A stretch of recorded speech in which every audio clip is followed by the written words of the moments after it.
Good morning. Apologies for 30 minutes delay. Just had to attend to some matters.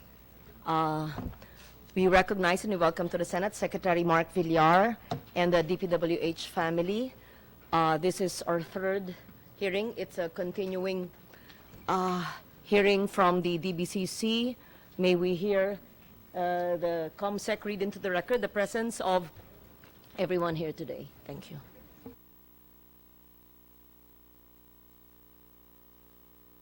Good morning.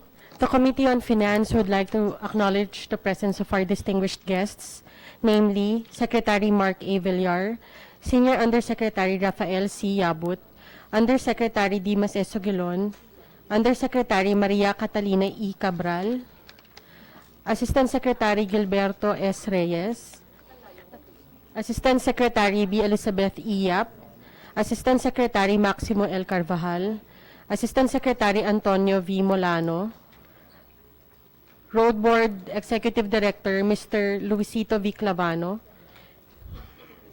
Thank you.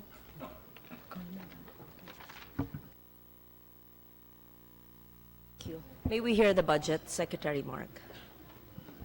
Yes, thank you. Good morning, and thank you for we thank you for your graciously hosting us here today. I'd like to begin with like to present, give you some on our 2019 proposed budget. So we can start the presentation. Here, just some basic facts about the DPWH. Of course, I'll be brief with this: the mandate, the planning of infrastructure, national roads, bridges, flood control, water resources.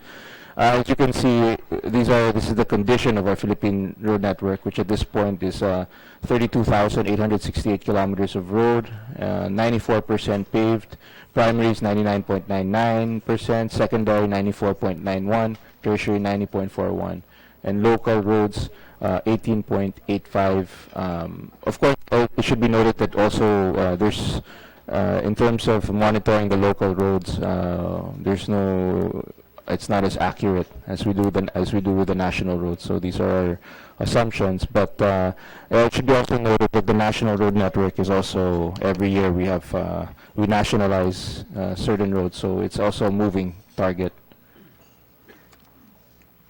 So we'd like to go to the budget. As you can see, we've been steadily increasing with reaching a high of 650.87, and next year we're proposing a lower. We were given a lower budget ceiling due to the shift to a cash-based budgeting system, whereas previously we had an obligation-based that was 2 years. Last year we shifted to a obligation-based that was 1 year with a 1-year lapsing period, and by next year we will be shifting to a cash-based, wherein the planners, or the assumption under the assumption is they'll be given the fund will lapse in a year, or with perhaps a grace period. So next slide, the DPWH expenditure program. As you can see, the general administration supports 10.428 billion, support operations 50.047, total operations of 484.047, with the total budget's 544.521.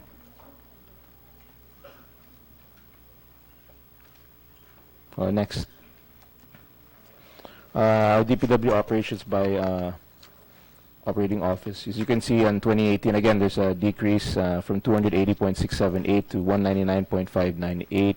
Our capital outlay went from 403.42 to 301.5.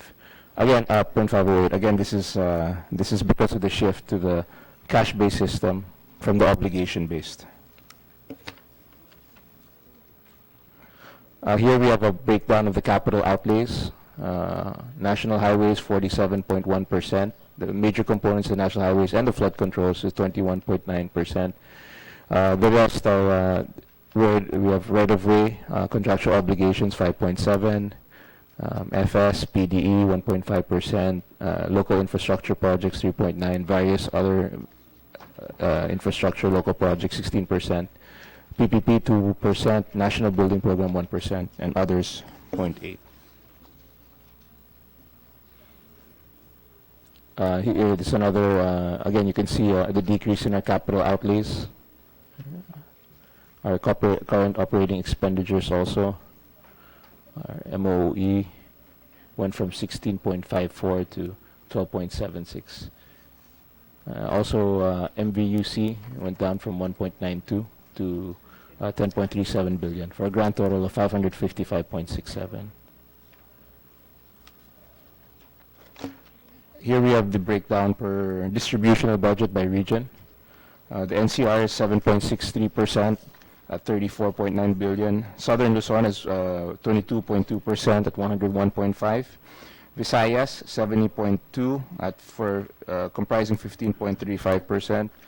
Northern Luzon 99 billion comprising 21.65%, and Mindanao the largest is 33.16 with 151.6 billion.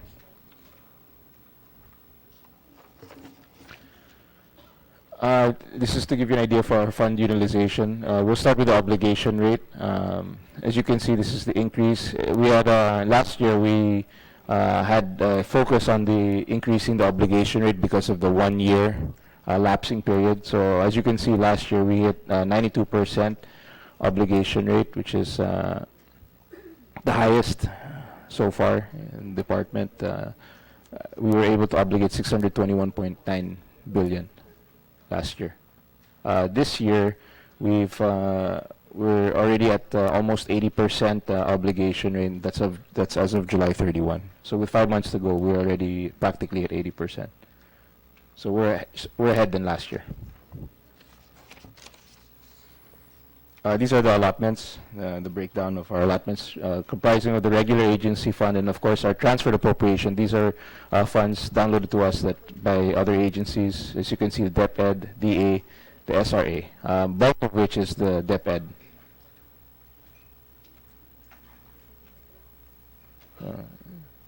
Okay, next slide.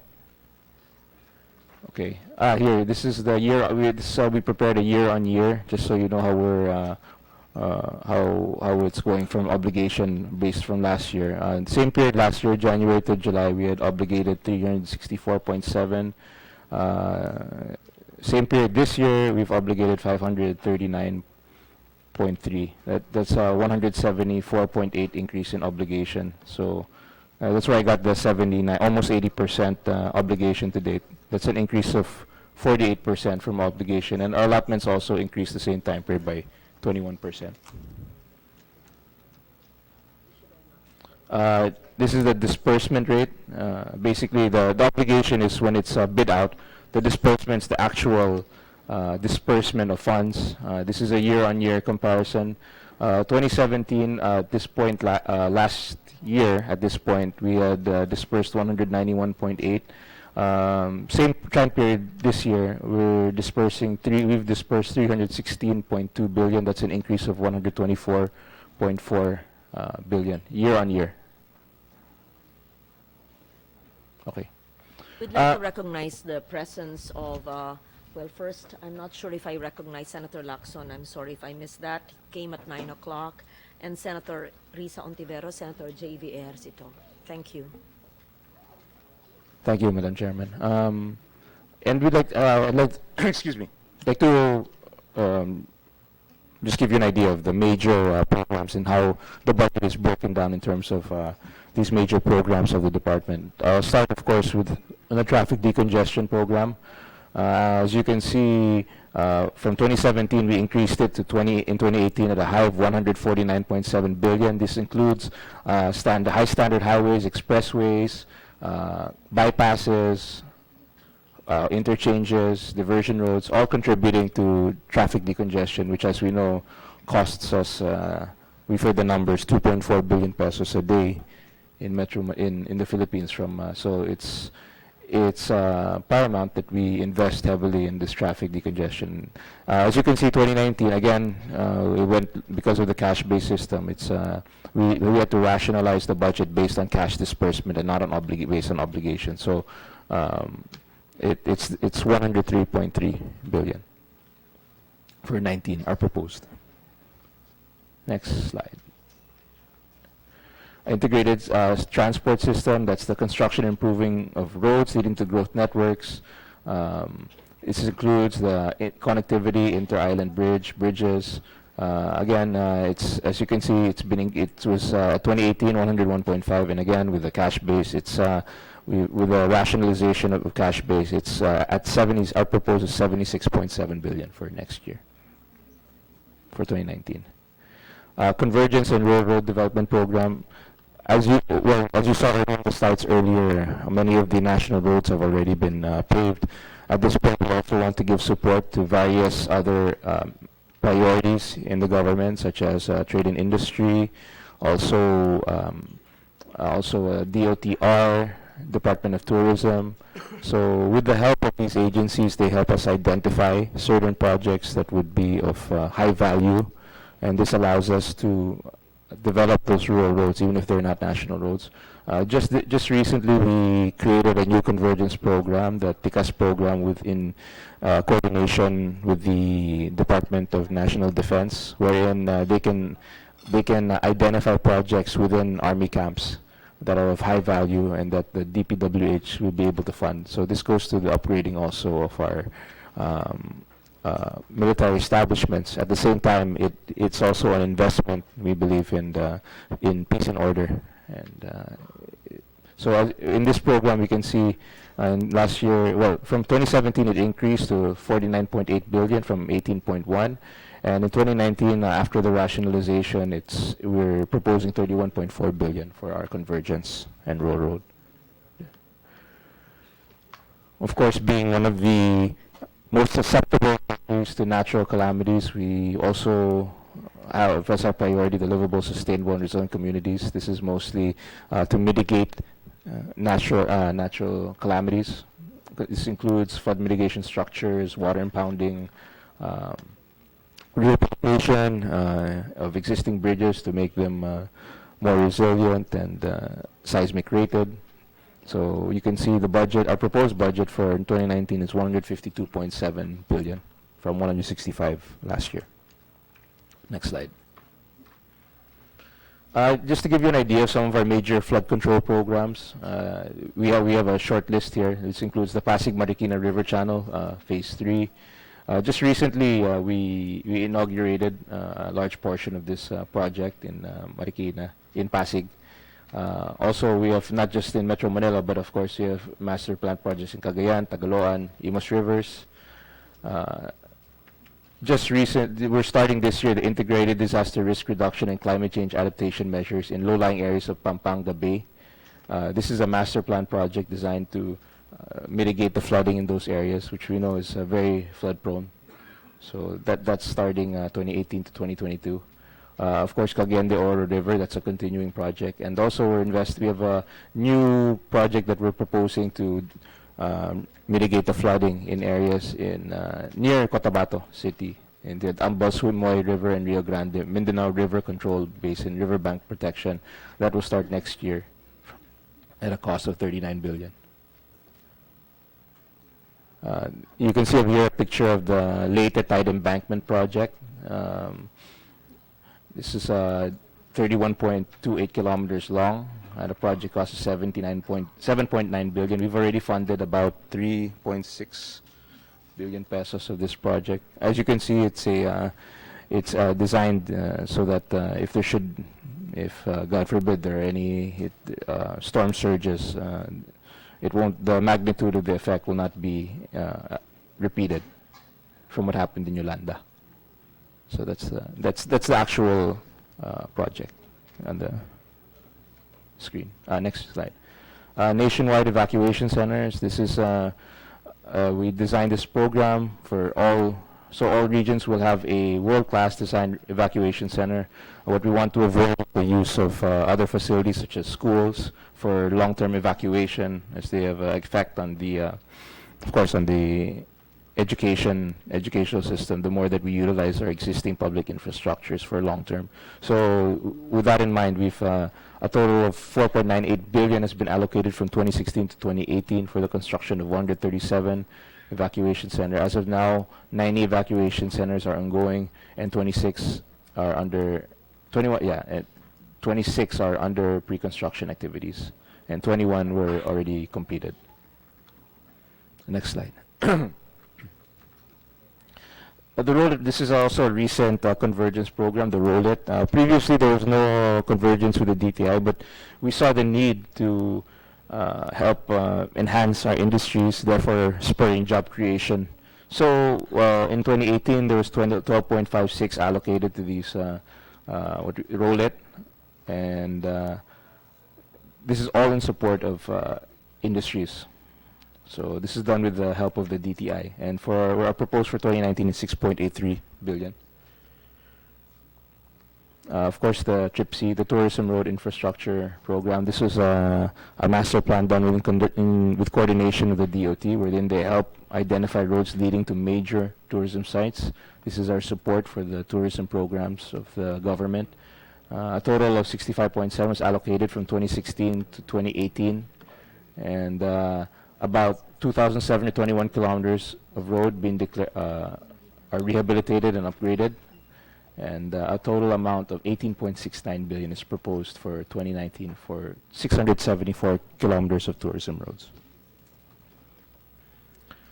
And this is our plan for the standard highway network. I think that it's paramount that we finish this high-speed highway network, and we have plans for the major islands. We have one, in Luzon, the major one's the Luzon Spine Expressway network, which is about 834 kilometers long. That goes from Bicol to La Union. But eventually we will extend this to as far as Ilocos Sur.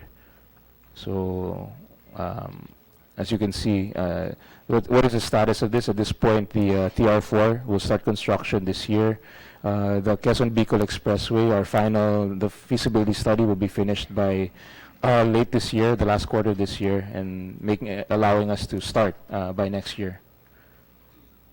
You can see there when this is done, the travel time from Ilocos to Bicol will be reduced from 19 hours and 40 minutes to 8 hours and 15 minutes.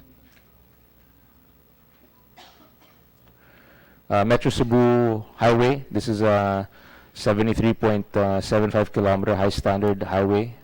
This is keeping in mind the continuous congestion in Metro Cebu. We want to make sure this has already been funded, and we're starting it this year, our first initial tranche for this. But we will ramp up spending as we move looking forward. A project cost is about 28 billion.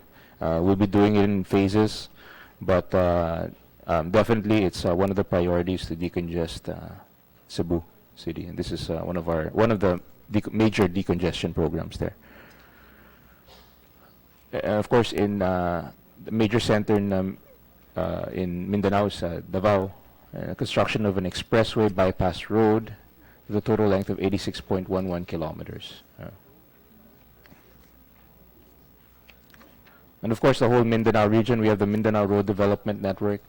It's the construction improvement 2,600 kilometers at a cost of 126 billion pesos. We've expanded it to include the whole Zamboanga Peninsula. So this Mindanao Road Development Network covers the whole island of Mindanao, which is the improvement of up to 2,600 kilometers, upgrading of 2,600 kilometers worth of road. We also have a master plan road network for project in conflict-affected areas in Mindanao. This was done with help of JICA, and this includes the Marawi the Marawi road network, which includes Marawi Ring Road, which is about a 19-kilometer new road opening, and it includes the upgrading and improvement of about 43 kilometers of existing road in the greater Marawi area, and well, the total project is not just Marawi, it includes a lot of all the conflict-affected areas. Um, so that's a major plan. And here's the actual plan for Marawi. As you can see, the blue, that's a new 19-kilometer ring road that we'll be constructing in, that's a new road opening that will create a new growth corridor for the greater Marawi area. And what we call the 42-kilometer, the purple, that's the 42 kilometers of Trans Central Road. This is this master plan already is an FS. It's funded, and we'll be starting by this year. We received a grant from Japan also to help with the construction of the Trans Central roads. And another major, that if you see it in the lower left-hand portion, is the Malabang Viaduct, which is we will create a viaduct there at a cost of, I think, approximately 1.3 billion pesos, which will also create another artery leading into the greater Marawi area. Metro Manila, one of our major projects is the Metro Manila Logistics Improvement. These are the bridges across Pasig River. Here's a list of, will be 12 new bridges across Pasig River. Two of them have just started, the Estrella Pantaleon and the Binondo Intramuros. A third one has already been under construction, is already in advanced stage of construction, which is the Santa Monica Lawton Bridge. There's the Binondo Intramuros Bridge. This was given to us as a grant by the Chinese government. The two bridges are at a cost of approximately 5 billion pesos. The two, and the Estrella Pantaleon. The Estrella Pantaleon will go from a 2-lane to a 4-lane bridge with aesthetic improvements as well. Oh, next slide. And here we have a inter-island link mega bridge project.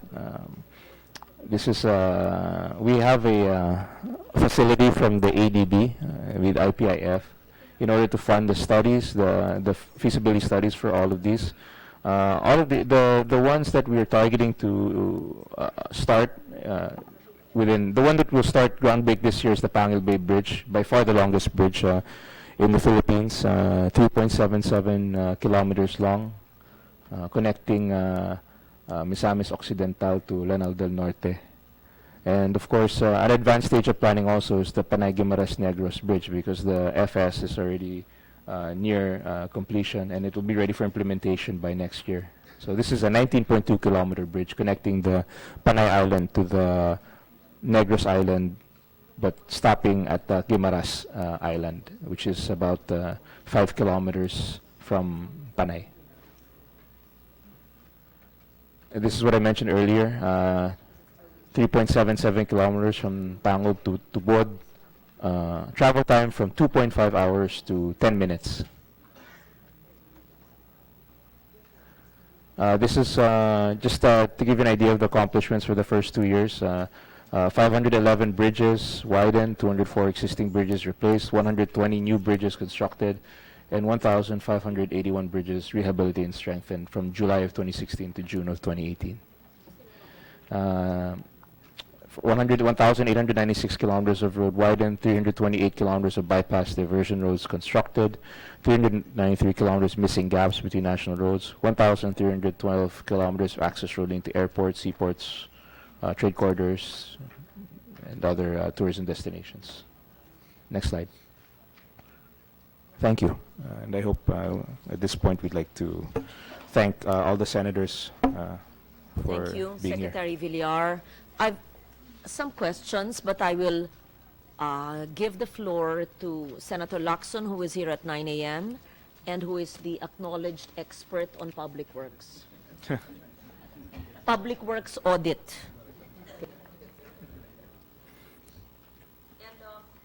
But before that, may I ask the Secretary the status of the MVUC? I see ED Clavano. I just found out that as of May 29, we've already passed it in the Senate, and there's supposed to be a BICAM. So that's May, June, July, August, September. I don't know what's taking us so long to abolish the MVUC. So before Senator Lacson asks his first question, may I ask the Secretary if he is in favor of the Senate bill passed on the third reading. Passed on third reading, may BICAM na, no?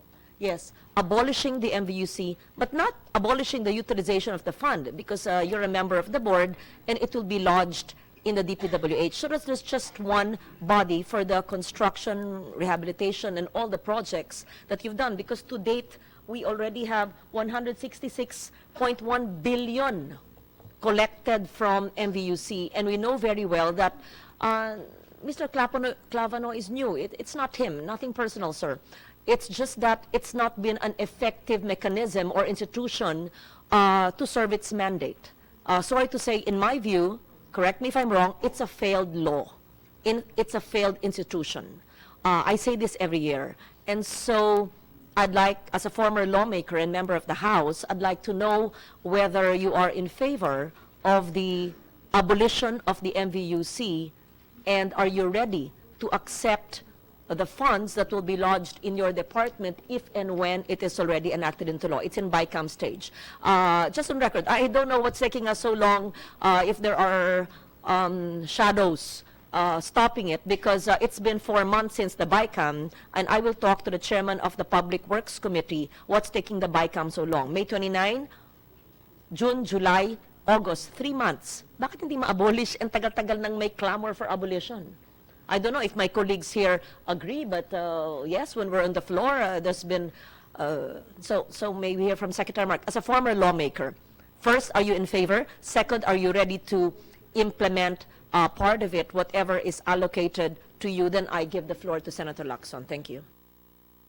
Thank you, Madam Chairwoman. I just like, well, if I can just update the committee first on the status. We recently wrote a letter. Of course, the funds at this point, the DBM has written us that because of the pending law on the abolishment, there has been no release of funds from the MVUC, regardless of whether their board approved the project or not. So at this point, there's no releases being. How long has it not been released? For 1 year since the bill Almost was a year, filed? yes. As when the bill was filed, while it's ongoing, there have been no releases of funds from the MVUC. So that is the status right now of the funding of the MVUC. Although the MVUC continues with its mandate, which is to identify these projects for these infrastructure projects, but at this point the funding has not been released. To answer your question about whether or not what is my personal opinion as a lawmaker, ma'am, I just as the chairman of and member of the road board, I leave it to the wisdom of the senators and the congressmen to decide on the fate. Myself, if whatever you decide, ma'am, I'm just a humble public servant. Whatever you decide to do with it, I know that you will do what's in the best interest, and we will be ready to, if need be, the DPWH will be ready. The official position, not the personal, Secretary Mark. The official position. My official position is to support whatever you decide. Public Works, I'm sure during the hearings, which I failed to attend, the DPWH manifested its position on the matter, whether for or against the bill. That's how it goes, as you know, in every hearing. Yes. So that was our opinion. Again, legislation is really this is a legislative issue, and Support. we will support And the fact that it has gone to an advanced stage in BICAM means it will pass both houses, and so we expect a non-release of any funds from the MVUC, and to monitor it very closely to make sure that it's followed. Because baka ma-release tapos nakapending yung abolition, right? Yes. So, well, it's the position of the DBM at this point. Of course, as a member of the MVUC, we've expressed, of course, that there are requests for the release, but we respect the position of government that at this point, because of the pending law, it is not yet in our interest to approve. Again, nothing personal to the executive director. He's new. I only see him every hearing, once a year, so nothing personal, sir. Okay? It's just really, it's just, I don't want to use the words. Okay. Sige. Senator Lacson now. Thank you, Madam Chair. Let me be the first to express appreciation and as well as my personal commendation to the DPWH family under the stewardship of Secretary Mark for a job well done. What we've seen during the presentation, 80% obligation rate as of July 31.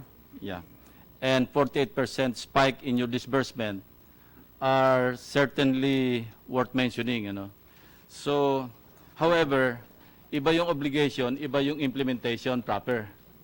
And I will deal with the past, the present, or the current implementation, as well as yung future for 2019. We've seen the NEP, yung presentation. But I assume, as this happens every year, na pagdating sa House, mangled ito eh. Hindi naman talaga ito yung magiging form nito pagdating sa Senate. So, having said that, let me continue trivia. One of the major issues that I raised during last year's interpellation of the DPWH budget was the existence of the 86 billion worth of infrastructure projects with ROW components. All components of the said 86 billion were actually restored when the GAA 2018 was passed.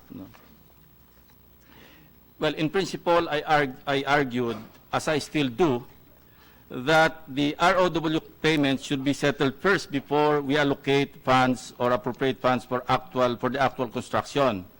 This has been consistently laid out under special provisions, of the yearly appropriations pursuant to RA 10752 or the Right-of-Way Act. Malinaw naman ito eh. Specifically, it provides, in the implementation of infrastructure projects, the DPWH shall ensure, it says shall, ensure that all ROW expenses authorized under RA 10752 are settled before commencement of projects.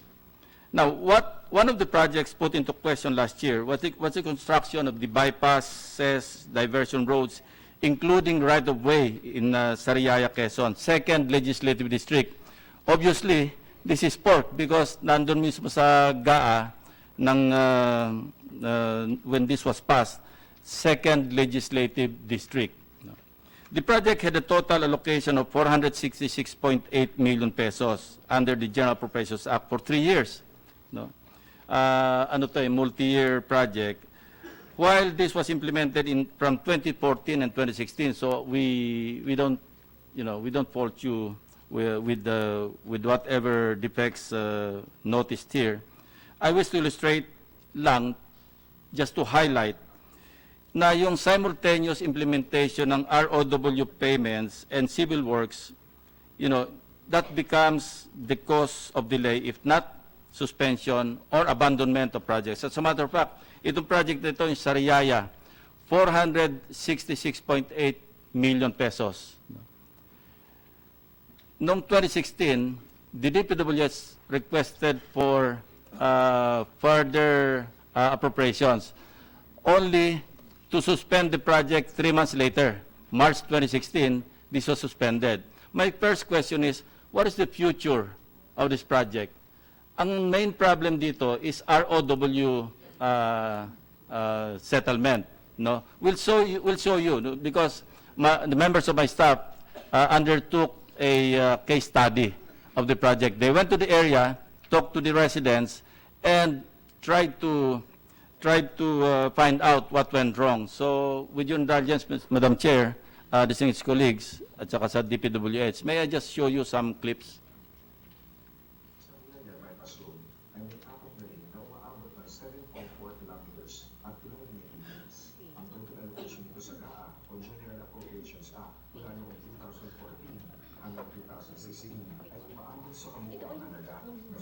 In-interpolate mo kasi. Pero inabandon na eh. Suspended.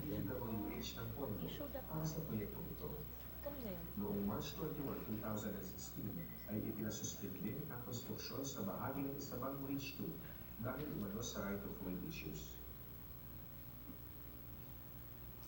Now, I go back to my question. Ano yung kinabukasan ng project na ito? Because this was suspended in March of 2016. So, apparently, walang galaw ito. And there's now a PPP project, toll project ito, the toll road. So, baka naging irrelevant na ito, maging useless na itong Sariaya Bypass Road because pag na-construct yung toll road, baka hindi na magamit ito. So, 466.8 million pesos gone to waste, no? 66.8 million. Look, Madam Chairwoman, this project Sariaya, these bypasses actually we have several bypass roads in Quezon, all at various stages of implementation. Every phase presents its own challenges in regards to right of way. But I'd just like to start maybe with regards to the Sariaya project with Ms. Regional Director Hebra. He can give you some details about the Sariaya project, as he is the one directly in charge of its implementation. Yes, thank you. May we hear from you kasi kung 3 years na itong suspended, walang galawan ito. So ano nangyari sa 466.8 million? Before you answer, we'd just like to know, don't you settle the ROW problem or issues first before you fund and proceed with the project? May we request the answer? Yeah. Yes, it's all of these projects before they're started, of course, they're under RA 9184. They're called settled. In other words, we can already start construction if there's a permit to enter or writ of possession, not necessarily fully acquired, because there are certain issues that arise that process that we have to go through. But nevertheless, we can start construction if we get a permit to enter from the landowner or a writ of possession from the courts in the case of expropriation. So this is what's provided for under 9184. Now, before we start the project, we have significant compliance under 9184, and this is part of the regular process that we do. But of course, it's also provided 9184 that there are problems that arise from permitting, ranging from tree cutting permits to relocation of utilities, and sometimes there might be some complaints from ISF that arise during the process, and these things are not necessarily projected or anticipated at the time of planning. So they're really during the course of the implementation of these projects, there are issues that arise that we don't anticipate, but nevertheless, we have those are the causes for delays. And at this Proceed with the answer to Senator Lacson's Yeah, in question. this particular case, In this particular case, Yeah, gusto ko ring malaman ano yung mga right-of-way issues that cropped up. Ano? Kasi I can see that this is just a representative sample of so many projects of the DPWH na may problema because of right-of-way issues. Please. Good morning, sir. For this Sarayaya project, I'd just like to inform that there are 6 releases for this Sarayaya bypass. Some section were already completed. This section being shown in the picture is the construction of the Hibanga Bridge with process. The other side becomes inaccessible due to ongoing negotiation with the road right-of-way. We have already negotiated with the owner. Previously, he gave us the permit to enter, but due to the delay in the appraisal, as well as this the part of the owner to provide us the complete documents of their properties, that's a delay as for the acquisition of the road right-of-way. And in fact, there are still 6 landowners who have not provided us for the documents for the first section for us to process their claims. That's why we cannot provide. So, but however, we already completed the parcellary, all those other documents. Nakompleto yung segments na konkreto ninyo. Pero hindi rin talaga magagamit because of right-of-way issues. Because you failed to settle first, ano?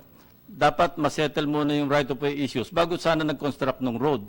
Otherwise, 3 years nang or 2 years nang suspended ito, March 2016, it's now, September 2018, and hindi lang 6 yung may problema dyan. Please continue the clip.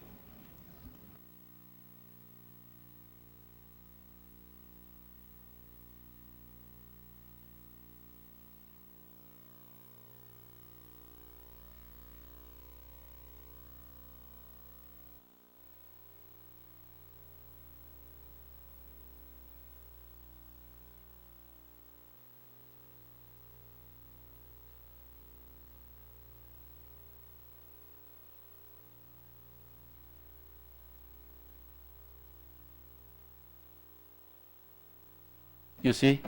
And we'll show you later na yung ibang residents dito, ang nag-settle mismo yung contractor. So we want to find out, ano bang policy dito? Pinapayagan nyo naman mag-settle yung contractor? Hindi ba magsasuffer yung proyekto pagka yung contractor nag-shell out ng certain amount from his own pocket to settle right-of-way issues? While it is the duty, it is the obligation of the DPWH to settle first the ROW issues before undertaking construction of the road projects.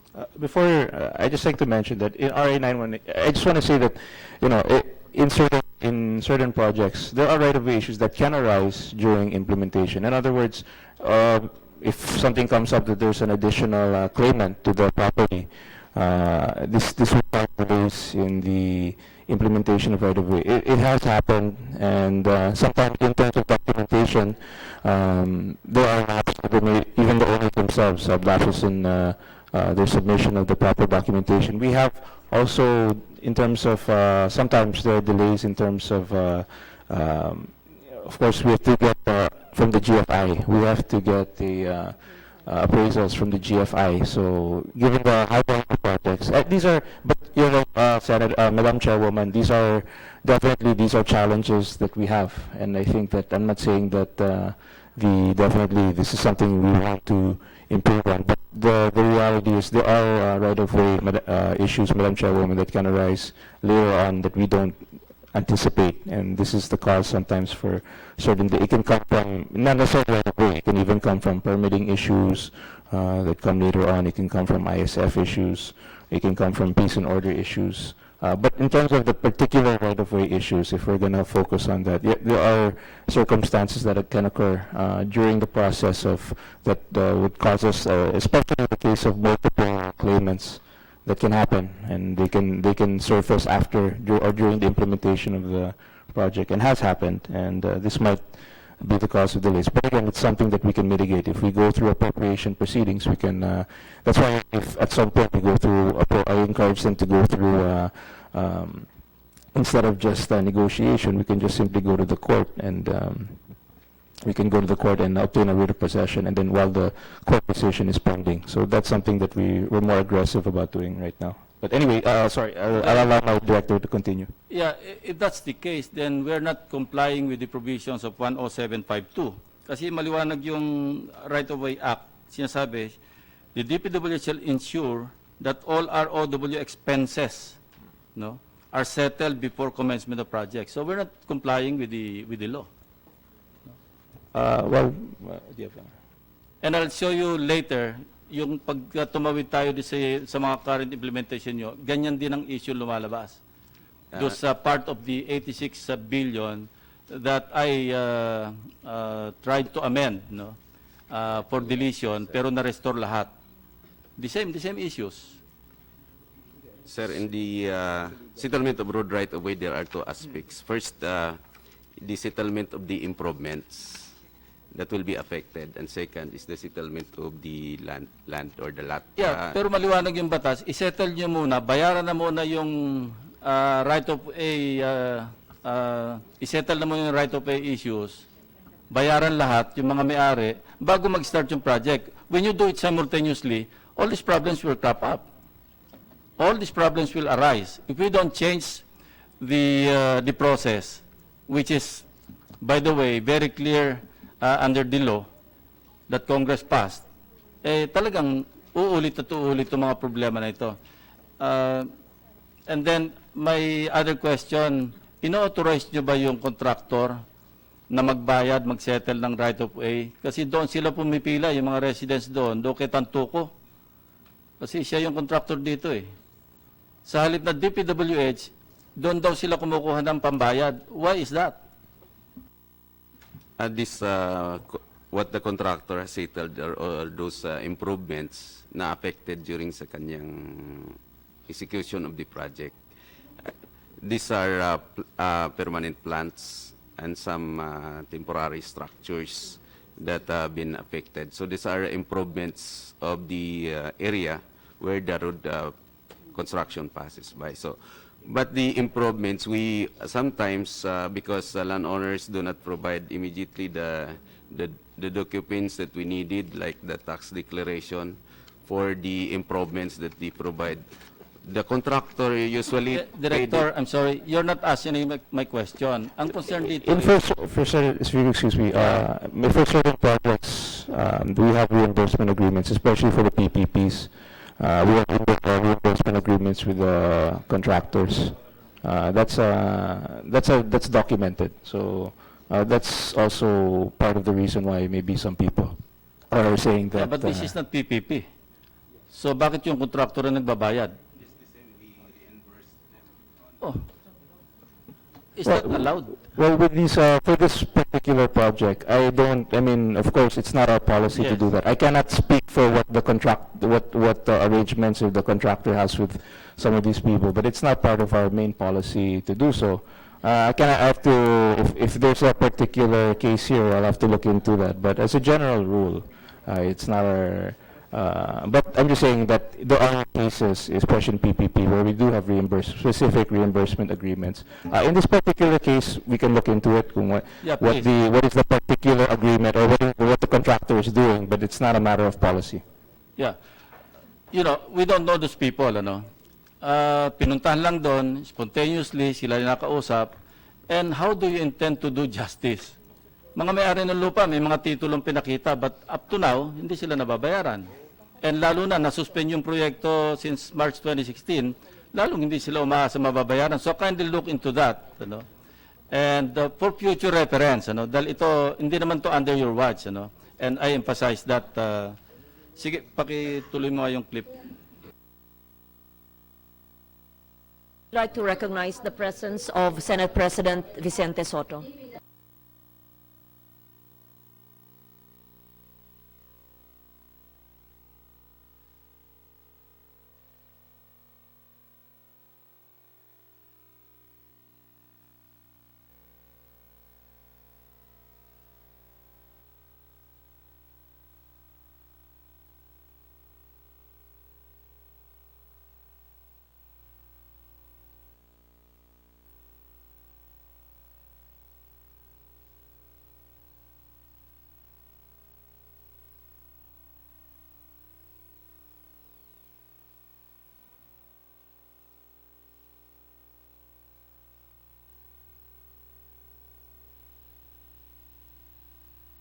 Okay, another issue. Area affected, valuation at amount of claim ay parehas dalawang dokumento. Mapapansin rin na ang ikalawang submission ay meron ng 11 na claimants, samantalang 10 lamang sa unang listahan. Tanong, paano nyo babayaran si unknown? May amount eh. Paano nyo babayaran si unknown?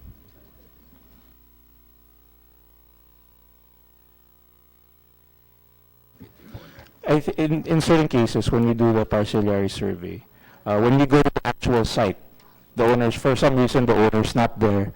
So we use either unknown, or we even use like a jumbo to represent, not because it's for funding for unknown, but because at that stage of the survey, we cannot trace the person, but we know that there is an owner and that he exists, and then we can fund the acquisition of the right-of-way. Well, I beg to disagree kasi kung meron mga dokumento, may pangalan yan. Bakit magkakaroon ng unknown? Sinong babayaran sa unknown? Kasi kung may documents kayo na tax declaration man o titulo man, kailan may pangalan. With expropriation cases, when we consolidate it, we deposit the amount in the court for the court to decide who the owner is. If there are cases of conflict, maybe in ownership, very specific cases, Madam Chairwoman, it's hard to give generalities, but I'll give you some examples perhaps. If we do an expropriation, there's a list according to Parks and Law Survey of numerous, in some cases there might be multiple claimants, then we don't know yet when the final, how the court will rule, whether or not who the actual owner, what their claims can be. Even some people might not, under the law, might not be entitled to claimant, or they might be claiming it, but they're not entitled under the law. It might be someone else who's the beneficiary. So that is the reason for the use. But definitely, I'd like to reassure the chairwoman that there's before we can release payments, there's a very strict procedure. That's why sometimes we want to be sure. That's why sometimes when we don't specify exactly, it's because it's not apparent. So before we release these funds, we're very careful about the release of these funds, especially now, because we want to make sure that we will not be questioned later on by the COA. So much for that. And tingnan na lang ito. In fairness to the people who are, who have represented themselves as lawful claimants, can you look into that, Secretary? Thank you, Mr. Chairman. And we appreciate the extensive studies being done, because that also helps us to further improve our performance. So thank you. We thank the committee for bringing this to our attention. Sige. Thank you. We'll now jump to the present. Noong December 4, 2017, last year ito, DPWH sent a letter addressed to Finance Chairman Legarda, to our Finance Chair, requesting for the restoration of 50.885. Part ito ng 86 billion na pinadelete ko sana. Pero after ng BICAM, na-restore lahat, no? Now, there are issues that are coming out. Yung 50.8 billion appropriation for civil works, which I raised, no, I initially proposed to be deducted do sa Senate version ng for the 2018 GAA. Ito yung details of network development projects in Benguet, no? Bliss, ang circumferential ito eh. Bliss is Baguio, La Trinidad, Itogon, Sablan, Tuba, Tublay. No? Dito, makikita natin may mga issues na naman dito. Our team visited some project sites around the Bliss Circumferential Road in order to investigate the status of implementation. Kasi interest ko ito because precisely the reason why I introduced amendment to delete. Kasi alam ko hindi magagawa ito. Now, aside from right-of-way issues, meron pang lumabas na ibang issues dito. That involve slope protection. Okay, please, pakita mo uli yung, ayan. Kita nyo kung paano nasasayang ang pera. Oh. Look. Sige. Acknowledge the presence of Senator Cynthia Villar, I believe, to provide difficult interpellation questions for the Secretary. Okay. Madam Chair, mas takot ako Please, kay Senator Villar kaysa yung anak niya. She just told me, she just whispered to me, not in the microphone, that the DPWH will not be able to answer her questions. Ito, look, Clarification, she Ito- wants to teka, know what they balik mo- cannot answer, kundi baka mapagalitan. pakibalik mo lang yan. Ito yung portion, no? Ito yung sa No, pinabalik ito dahil nga nag-disaggregate yung DPWH and they promised us na isa-settle na yung right-of-way issues. But aside from right-of-way issues, lumabas pa ito. And this reminded me and my staff, doon sa nirescue rin yung kilometer 193 ba yun? Sa Nueva Ecija, yan. Yung 100 meters na road, napondon ito multi-year, 900 million pesos. Ang kwenta nga namin noon, 9 million pesos per meter. But of course, this is sloping ito eh. So, ganong kalaki yung nagagastos. Now, the question arises now, dito sa Bliss project, pakita muli yung kanina. Ayan. Kung hindi mo ginawa yung slope protection, hindi in-address, ginawa kagad yung kalsada, ano mangyayari sa kalsada? Magagamit ba natin yan? Yes. Oh, slope protection comes first. Part ng feasibility study yan, part ng planning yan. Kasi for all you know, baka itatraverse mong road, yung gagawin mong konkreto, baka yung soil liquefaction yan, hindi kayang ma-address, hindi kayang i-correct. So dapat maghanap ka ng bang ruta na medyo matatag yung lupa, hindi mag-erode. Look, under construction itong kalsada, and yet tatabunan ng lupa. Walang slope protection kasi nauna na naman yung construction. And this is current, This is, ito yung naging subject ng discussion natin during my intervention last year sa budget ng DPWH. Kaya nga pinapadelete ko sana ito. Pero sabi niyo, sige, we'll proceed, we promise to settle or at least ROW issues had been settled already. It appears now, not only yung ROW issues ang hindi settled, mamaya papakita ko rin yung mga na-interview dyan na residents na umiiyak dahil hindi nakakasingil. Ito, slope protection. Now, how do you intend to address that issue? Thank you. For that particular project, I can recognize our planning from FAR. Good morning, Honorable Senator. I have inspected the project by myself, and during the survey, under the survey, it was found out that it was solid rock, but during the construction, it was already not solid rock inside. So this time, we are programming slope protections for road projects under the blist area, which we were not able to consider slope protection. But this 2019, sir, we have slope protection programs for all completed roads without the slope protection. Well, sa mga civil engineers, pag natabunan ng lupa, ng graba, yung kalsada, anong effect noon doon sa concrete? Di ba masisira? Anybody? Yes, sir, partly. But during construction, if those concrete works were cracked, the contractor is willing to redo and replace. Well, I think it's also important to note that these circumstances do occur during, it's not the first time that there's been problems that occur during the course of construction, but I think it's important to note that these are not repaired at the cost of the taxpayer. These are the responsibility of the contractor. Should there be, if there's any damages that done during the construction where the contract is ongoing, these are assumed by the contractor. No, pero Secretary, Madam Chair, kung hindi magagamit yung kalsada, kasi nga natabunan, taxpayers man yan, hindi ba tayo nanghihinayang sa pera ng bayan? Pera natin lahat yan If this does not happen on a regular basis. With this particular project, due to the terrain, unfortunately, there was a rock slide, and as much as we try to anticipate everything that can happen during the course of construction, we have to admit that there is room for human error, and if should that happen, these will be corrected by the contractor at the cost of the contractor. But regarding the time, yes, you're correct. We briefly take into the cost of time. Unfortunately, these are, we have to apologize if there's some time delays. We wish we could anticipate every occurrence that might happen during construction, but of course, we do have time delays, and I guess if you were to assume that the time delays are at cost to yes, for that we apologize that we cannot anticipate every. Look, Madam Chair, may call your attention, merong 5 million pesos for slope protection.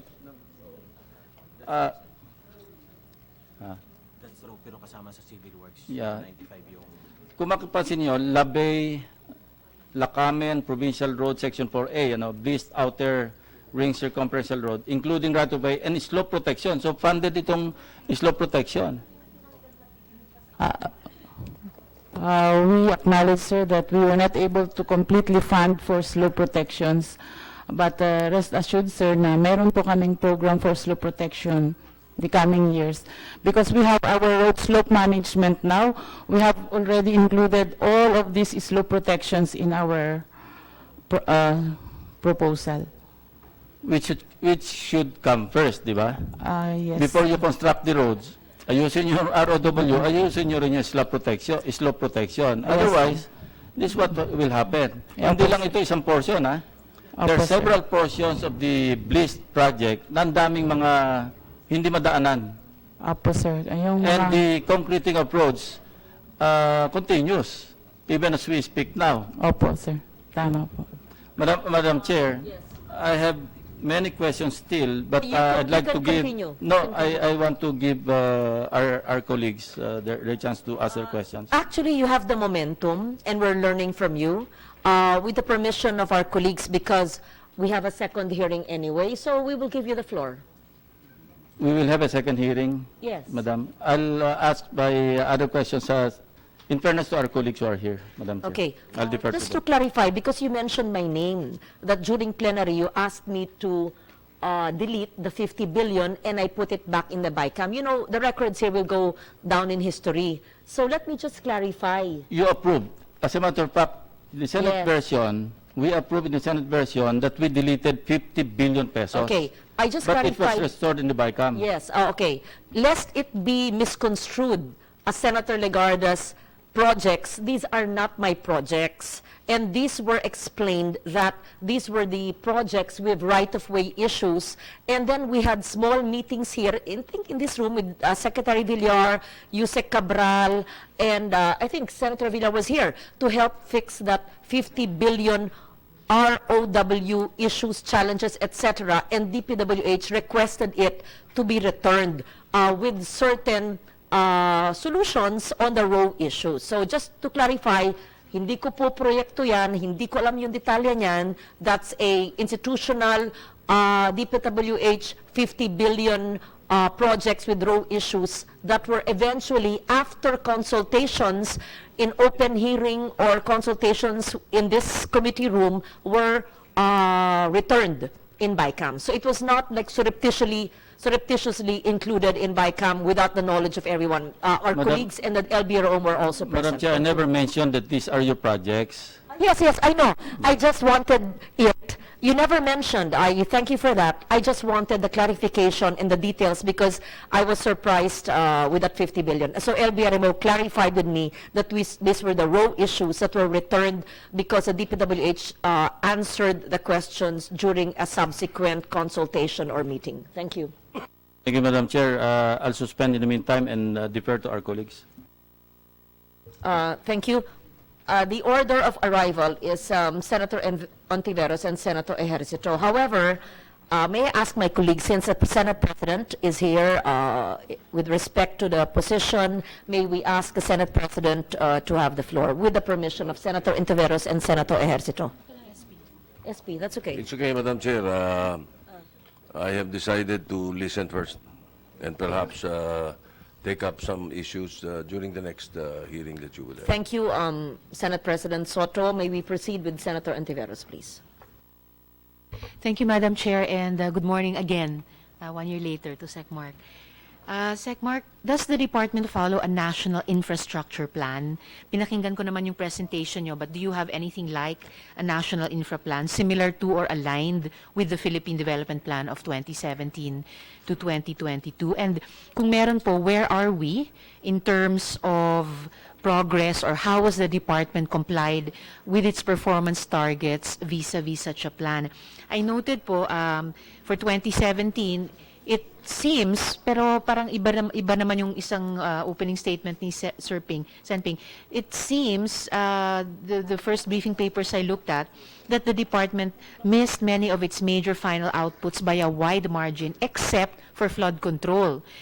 So flood control, there's a 130.58% accomplishment, no? Number of flood control structures constructed or maintained, and yet flooding seems to still be a perennial problem. Tatanong ko rin sana sa inyo, how did we fare during Carding? Kasi parang may naipakitang improvement naman sa response sa flood. Is that because of the more than 100% accomplishment? So, but how does the department fare for the current year, and what adjustments have been made to catch up where margins have been missed on major final outputs? And is this in relation to anything like a national infrastructure plan, Madam Chair? To answer first question, the national infrastructure, yes, we are consistent with the, in fact, when we were one of the main, we helped, we have coordination with when we're the drivers for the Philippine Development Plan.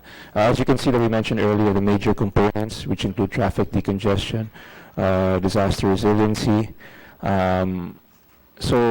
and actually, there is really a shift in this department towards master plan projects. In fact, when we came in, we had about a pipeline of worth 50 billion pesos of master plan projects. Now our pipeline is about 800, last check, 800 billion, but we're approaching about $1 trillion worth of high quality feasibility study projects. Now, with regards to the what we had, I'm not sure what numbers we're using, but I think we should we spoke with the DPM recently that we have to revalidate some numbers because last year we made a shift from manual-based to computer-based monitoring.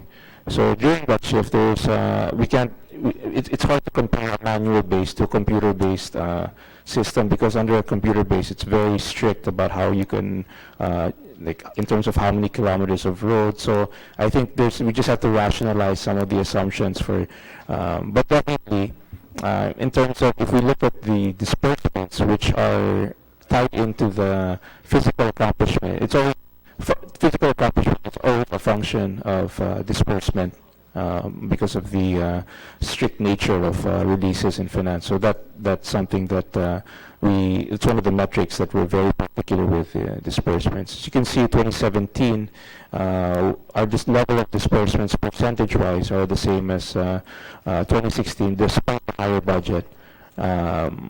And 2017, we accomplished a obligation rate of 92%. Now, with the changes that we made this year, which include the computerized system, which include more aggressive planning, we were able to increase that to date.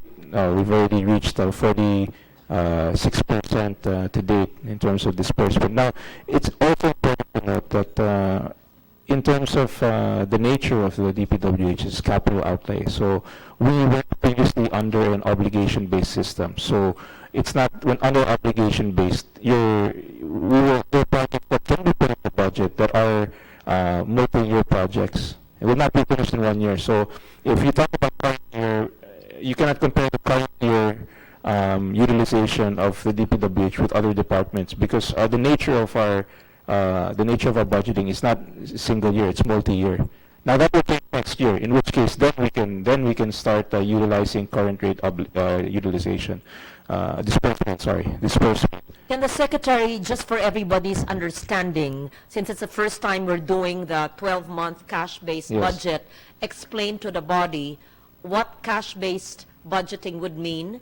Or the media reports have said that we will have a hybrid. So we'd like to know so that the Senate and the lower house and the executive are working with the same model, because we may be working on the NEP based on cash-based 12 months with a 3-month window for payments, but the House, in your hearings, may be working on a different model, and the executive may be assuming something else. Yes. So we just want to make sure we are on the same page. Yeah. Thank you, Secretary Maybe Mark. Please if clarify. I will pick if I can just indulge the committee, I'll give as brief as I can about what this obligation, because I realize it's a little confusing. Well, previous to 2017, we were under obligation-based, wherein the department has 2 years to obligate. Prior 2 years to obligate. When we did that, we shifted that to a 1-year obligation, meaning that the fund will lapse if you do not obligate it within 1 year. Now, if you obligate it in 1 year, the funds will not lapse. It can be multi-years. You can put a large project, and as long as you obligate it, the funding will still be there. That's why by that point, if you can see, in 2017 there was a jump in obligation because we knew that the obligation would expire on that year. So we really even if the project we really put an emphasis on, and you can see that the obligation rate from 2016 to 2017 jumped from 70 to 92%. And now this year, what's going to happen this next year? Presumably, what we're targeting to happen under a cash base is it won't be the obligation that will expire in 1 year, meaning it will be the cash, meaning we have to obligate it and disperse the whole fund in 1 year. So therein lies the need for a lower budget, because our assumptions will no longer be obligation based. When we thought about 2018, we were looking at obligation. What can we obligate in that year? Not looking, whether the project is multi-year. That's not part of our computation. That's not part of our assumption. We can, as long as we obligate it that year. Now, our assumption is we have to obligate it and disperse it in 2019. Now, the proposal is to give a grace period after that 1 year, so that maybe perhaps 3 or 6 months afterwards, it will be the funds will not lapse. It's important to note again in capital outlay. in the case of the DPWH, when we make a cash-based budget, our assumptions have to be lower. That's why, because it's a model based on our disbursements. And the reality is, we don't for a building or for a major project, if you don't disperse everything in 1 year. There's a financial process to go through before you can even release the final budget, before you can even release. So there's even a financial timetable aside from the actual physical timetable. So anyway, just to cut it short, basically next year we have to disperse.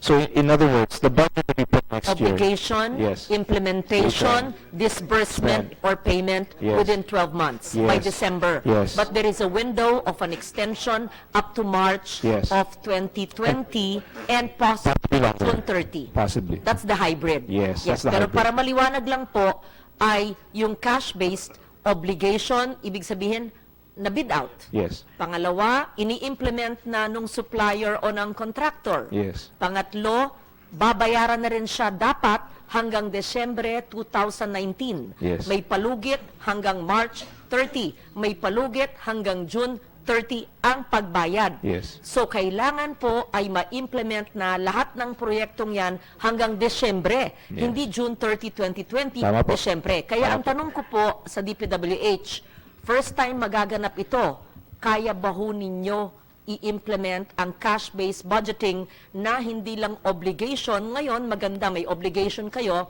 na 80%, no? Is it 80%? Sabi Which ni one? Nanay, 90. To date. Ah. To this year to date. Yes, As of to July date. 31, Okay. it's 80%. Iba yun. Yeah. So, pero pagtanungin ko kayo, obligation nyo mataas, pero ang inyong implementation at disbursement hanggang July 30, I am sure, could you have the figures? So, we will see, itong taon na ito, obligation nyo mataas, 80%, ano ang inyong project implementation to date? Ano ang inyong to date, payments to date or To disbursement? date, ma'am, Yes. as of July 31, our disbursement is 46%. Okay, kalahati 46. But year on year, it's important to put it in the proper context. Year on year, at this point of year, the percentage was 34%. So year on year, we're ahead 12% of where we were last year. So in other words, with the higher budget, we're still ahead. And it's important to note also that in the construction timeline, you know, the first, it's like an S curve. the majority of after a certain point, nag-ramp up. So we're seeing a ramp up also in the construction activity. So well, anyway, year on year, basically, 30%.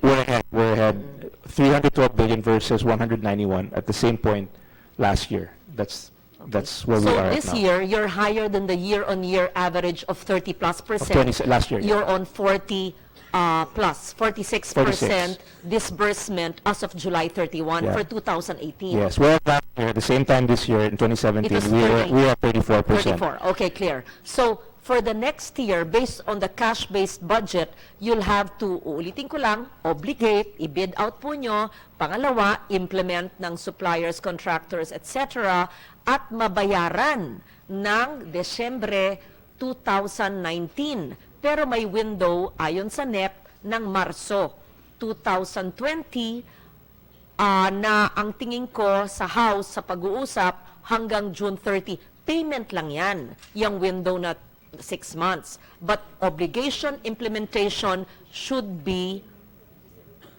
December Yes. 2019. Is Yes. that correct? Yes. Paano po yung mga na-obligate, hindi natapos ng supplier, contractor, implementer, ng December, natapos sila ng March? Paano yung bayad, babalik po sa Treasury kung hindi natapos ang proyekto? If Let's say anything, 2/3 ng bridge ang natapos. Matatapos nila, for some reason, may row issue, March of 2020. What will happen to the funds? It will be returned to Treasury. How will you pay the implementer, contractor, supplier? yes, there's a special purpose. I'll just add two things. One, for multiple years, for projects like that, for about 10 years, multiple projects, there is a multi-year application authority where we can, a large project can be bid out in its totality, but the funding is on a year-to-year basis, but it's still, so it's the same concept as what we're doing. Basically, we can still do long-term projects, but we have to apply a special vehicle for it called a Mayowa. So we can still, but the fund will reflect. But to answer your question, Senator, for that year, there is a standby fund, that the transition fund that DBM is prepared. So that if there are any projects that, like, let's say in that case, similar, where there's it's a gray area where it's a little, konti lang, where hindi natapos, or parang konti na lang na, for that reason, they have a standby fund, it's for 2020, that would allow up to 2020 to allow them to, still pay the commitment to the... The standby fund is lodged under your budget? No, it's under the DBM. Pa-check natin yung standby fund kung magkano, ha? Ay, hindi. Oo, check natin. Magkano yung standby fund? Wala eh. Wala. Of course, it's under 2020 because 2019, it won't be, because obviously Walang yeah. standby fund. No, there's no need because 2019, yeah. There's no need because 2019 will be still be implemented. Yes. So it will be for it's the net of 2020, 2020. yes. Okay. So yung Mayowa, clear yon. Pero yung stand-alone na infra projects, magkakaroon ng transition standby fund in the NEP of 2020 for those that, for valid reasons, were not completed because it's not a multi-year project, but were completed within the next quarter of the next year, but the funds of 2019 will divert back to Treasury. Okay, clear. Sorry to interrupt. Senator Antiveros, proceed, please. Thank you, Madam Chair. So, Sec Mark, pwede nyo bang bigyan ng kopya yung komite itong National Infrastructure Plan nyo, or what do you call Yes, it? The Madam. plan that covers the master plan projects Yes. na binanggit nyo kanina. Yes, Madam Chair. All right, thank you, Madam Chair. And clarify ko lang yung napansin ko kanina na parang iba yung isang element nung isang opening remark ni Sen Ping kanina, and then yung naobserbahan ko in my own briefing papers, yung sinite kasi ko was appropriations, so up to, sabi nyo nga, 48%.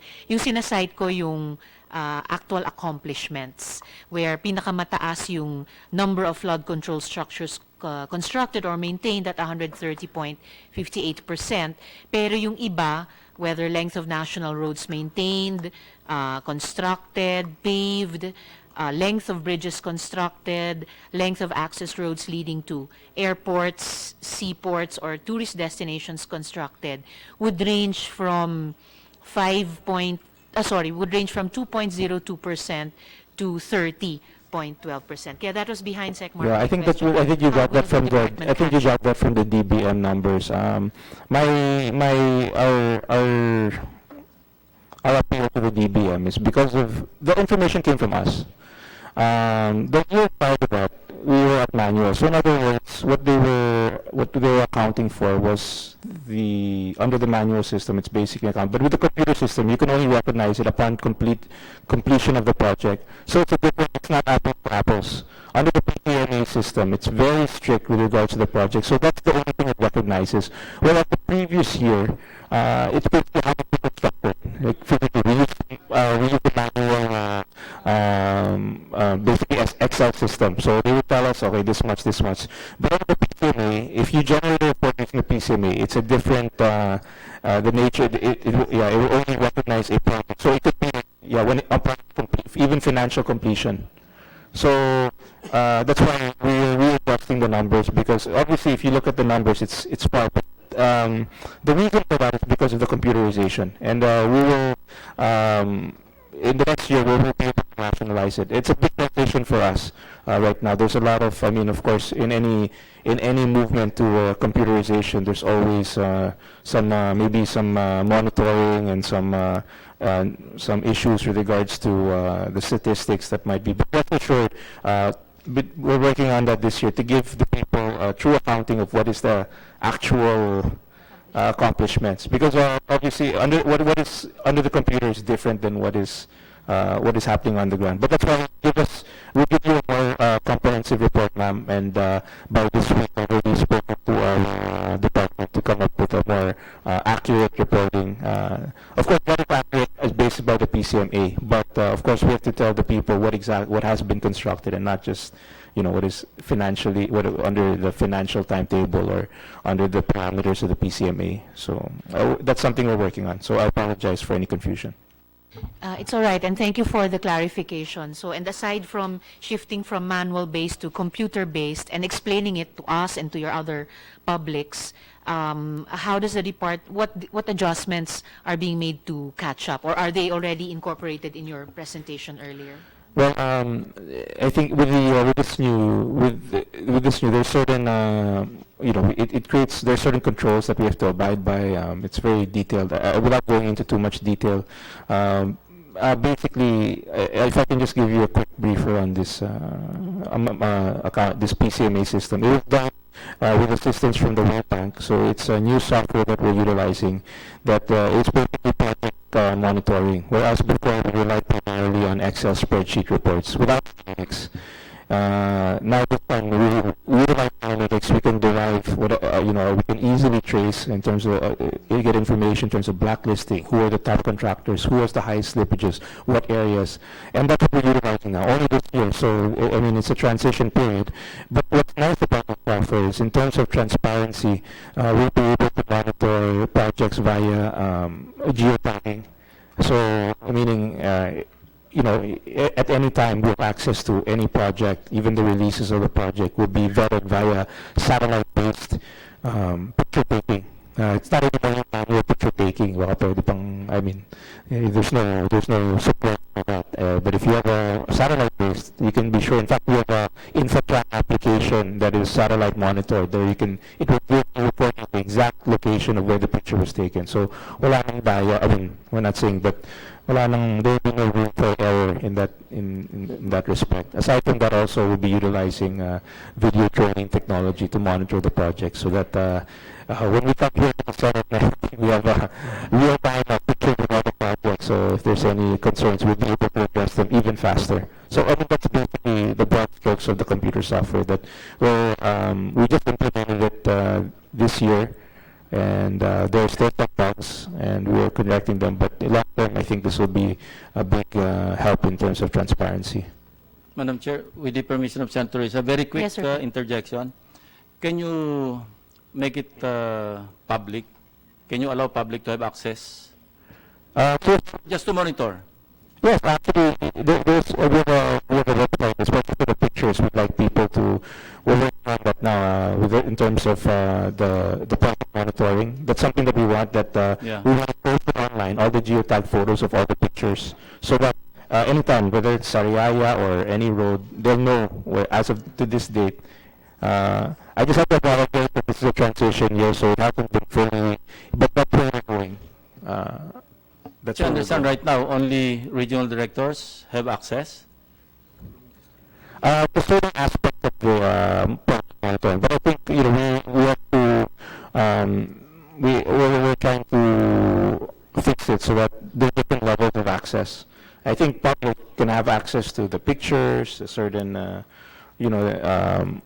as much as we can. We want it to be transparent, but of course there's certain limitations also, and that's what we're trying to determine at this point. Thank you, Madam Chair. Thank you, Madam Chair. And actually, sending that would be, and I'm glad that SecMark agrees with you, that would be a really good idea para mas ma-popularize din yung ginagawa ng iba't ibang civil society organizations like, say, Concerned Citizens of Abra for Good Government, CCAGG, since way back in the 1980s, kung saan talagang super manual ang pag-monitor nila. So now, if they could participate also in this computer-based monitoring system, that would be good too. Thank you, Madam Chair. SecMark, what role do the regional development councils play in the determination of priority projects? And what sort of mechanisms are in place to provide feedback, say, on which projects endorsed by RDCs have been included, vis-a-vis, for example, those endorsed by legislators? Kasi alam natin sa mga RDCs, andito yung mga local government officials natin closest to the ground, and they also make inputs towards DPWH's yearly plans. The regional developers, that's to begin with, that's another requirement, and we require that. That's one of the, especially for our convergence programs, that's one of the requirements before we can, before we put it in our NEP. Ano yung percentage po or timbang nung RDC recommended, NEDA approved projects vis-a-vis, for example, yung mga nire-recommenda kahit sa loob ng menu ng department ng mga legislators? To which do you give greater weight? At nakikita ba ito ng mga local government officials natin? Yes, it's given weight. It's actually a requirement, so it's given a lot of weight, and that's one of the major components for any major project. Yeah, in fact, many projects have been denied for convergence because they lack the RDC approval. All right. Thank you, Madam Chair. I'll follow that up at a future date. And along this line, still sa mga RDCs, SecMark, what role does the department's planning office have in determining which priority projects will be included, for example, in the submission of the department to DBM for inclusion in the NEP? While I understand that it's the mandate of the DPWH to fund national projects, it's not precluded from providing funds for local projects. Kaya sa NEP, yung local programs may allocation ng 119B for, among others, local roads at 33B, multipurpose facilities at 26B, local bridges at 4B. So curious po ako as to what criteria are used to determine which projects to include in the NEP. At alin naman, for example, ay endorso o i-refer sa ibang departments, halimbawa sa DILG, dahil mga local projects din ito. That's why we try as much as we can to institutionalize. That's why we have these what we call convergence. That is actually the reason why we created the convergence, is because we want there to be accountability and support for all the projects. So if you look at it, that's why we expanded. Now that people want to request road leading to factories because they say they need it. That's why we created the DTI. We get requests from also people who want to build military facilities. That's new, and that's why we created TICAS, because we want to ensure that the funding that we're using is really the purpose is clear. With regard to there's always a basis for, there should always be a basis for every project. Now, some of them are come from our regional directors, our district engineering offices. That's the basis which we vet and which we require for projects, especially convergence. So require the RDC and other, even the approval from the local. So, of course, ultimately, we're not the body that creates the budget. We recommend the budget, but we leave it to the Senate and the Congress to create the budget. But that's why we create these programs, to make sure that the funds that are being used have accountability and have transparency.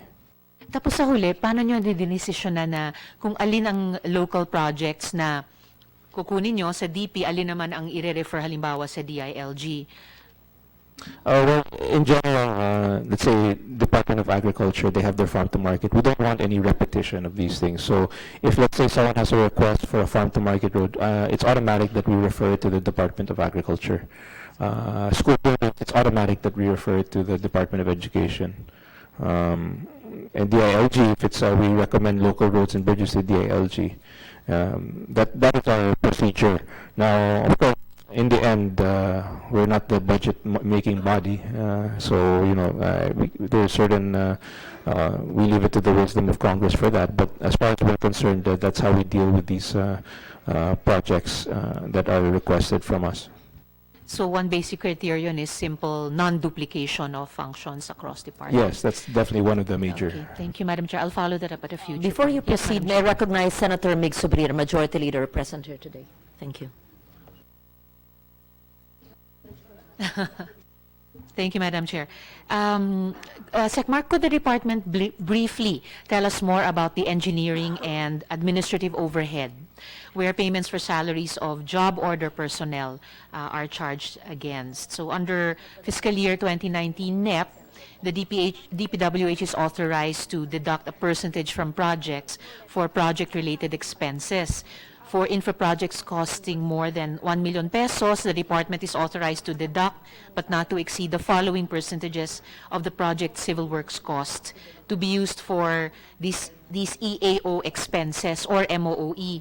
So, 3.5% for releases to the central office, 2.5% for releases to the regional offices, 2% for releases to the DE offices, 1% for infra projects under the local infrastructure program undertaken by the central office, ROs or DEOs, and 0.5% for infra projects of other agencies undertaken by the same offices.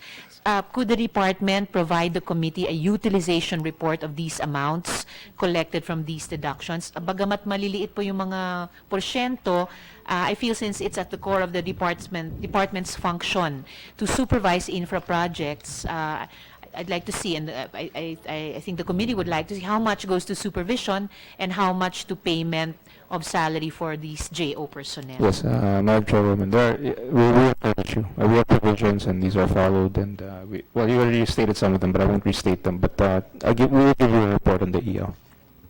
Thank you, Madam Chair.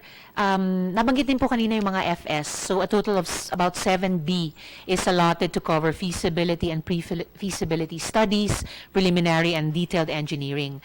Could the department inform the committee where this amount will go and for which project? Yes, there's a supporting list for that, and we can furnish you with a list, Madam Chairwoman. Thank you, Madam Chair. Ito, kaugnay nung budget reform bill na sinosponsor ni Madam Chair. May we know what the department is doing to comply with the COA audit report, specifically on low disbursement rate, delayed projects, and excessive rental of motor vehicles, and excessive project cost? I remember po in the beginning discussions on the budget reform bill, usapin po doon yung excessive cost, over time in the implementation of projects, pati itong usapin ng slippage, which is something I also noted when I was preparing for this hearing, that COA 2017 noted the delayed completion and non-implementation of projects, noting among others a negative slippage of 15% incurred, yet no liquidated damages were imposed on the contractors.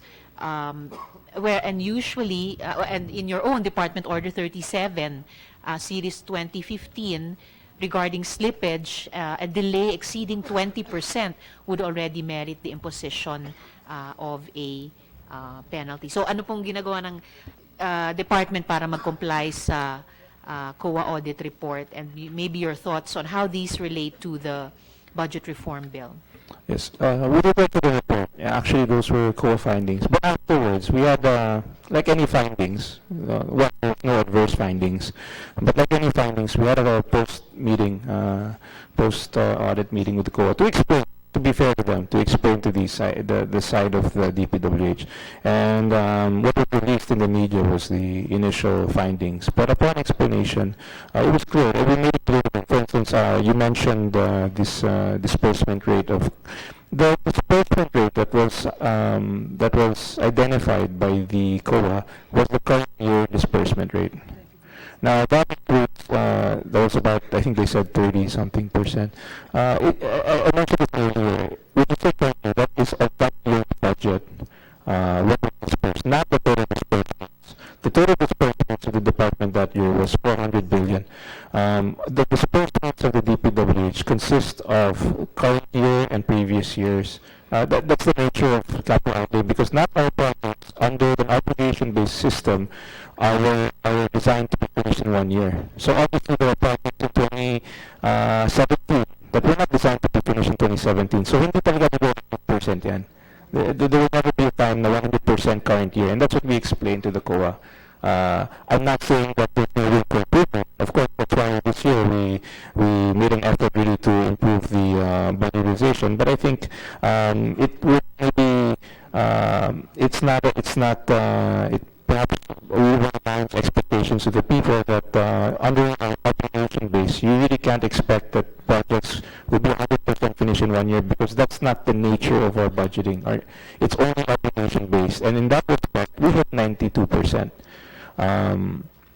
So I think it's important, and we explained this to the COA that, in fairness to them, I think it was maayos naman ng usapan, and I think that was clear to everyone that under a capital outlay, we cannot be treated the same as other departments, because our projects are really not 1 year projects. It's never it would be unfair to us to judge us by a 100% with a target of 100% one-year obligation when none of our projects, or I mean not none, but many of our projects are with a multi-year timeline. So it really won't be. But that being said, in terms of disbursements, we've already hit our this year we're beyond our disbursement targets, which I think it's a good sign that we're ready for the eventual cash-based obligation. Like we mentioned earlier, the latest numbers that we have is we're at 46%, 12% year high and higher.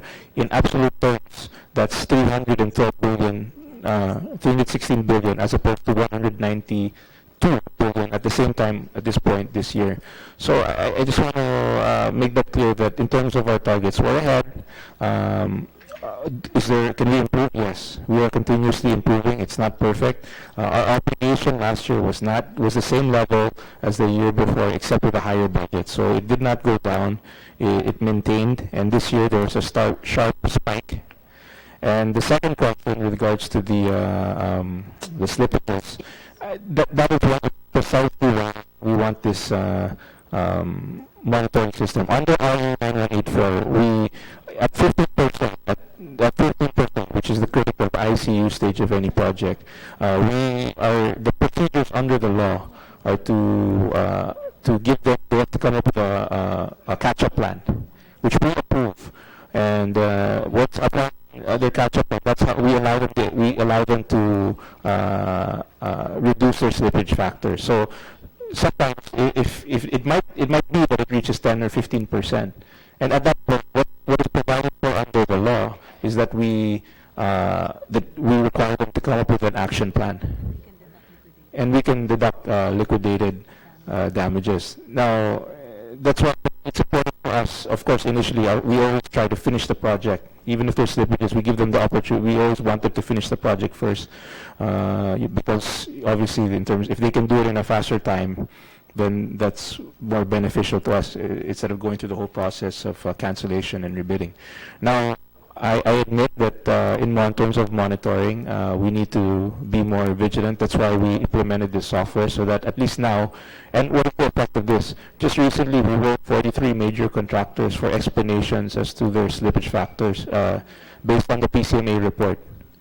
This is, I think, we've already started blacklisting proceedings against some, and I think it's starting to bear fruit. I think in the upcoming months, as the system starts to really reach its full potential, I think we'll see even improved monitoring. But initially, that's one of the big, I think, accomplishments under the PCMA is that immediately we're able to generate a list of contractors with 15%. Well, before we have to collate information from all the regions, they have to send it via Excel manual. It's a very tedious process.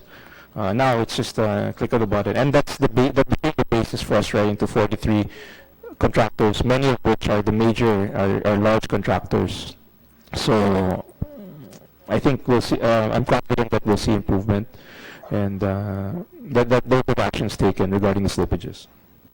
Are similar actions undertaken regarding the other COA audit report finding on excessive project costs? And do you have any thoughts about how these relate to the budget reform bill? Yes, with regards to project costs, I think, again, discretion is, we want to eliminate discretion. We want to come up with a more efficient monitoring system. A lot of these problems, we're keeping in mind that we manage 44,000 projects nationwide, and I'm not saying that there's a percentage of projects that there are problems that arise.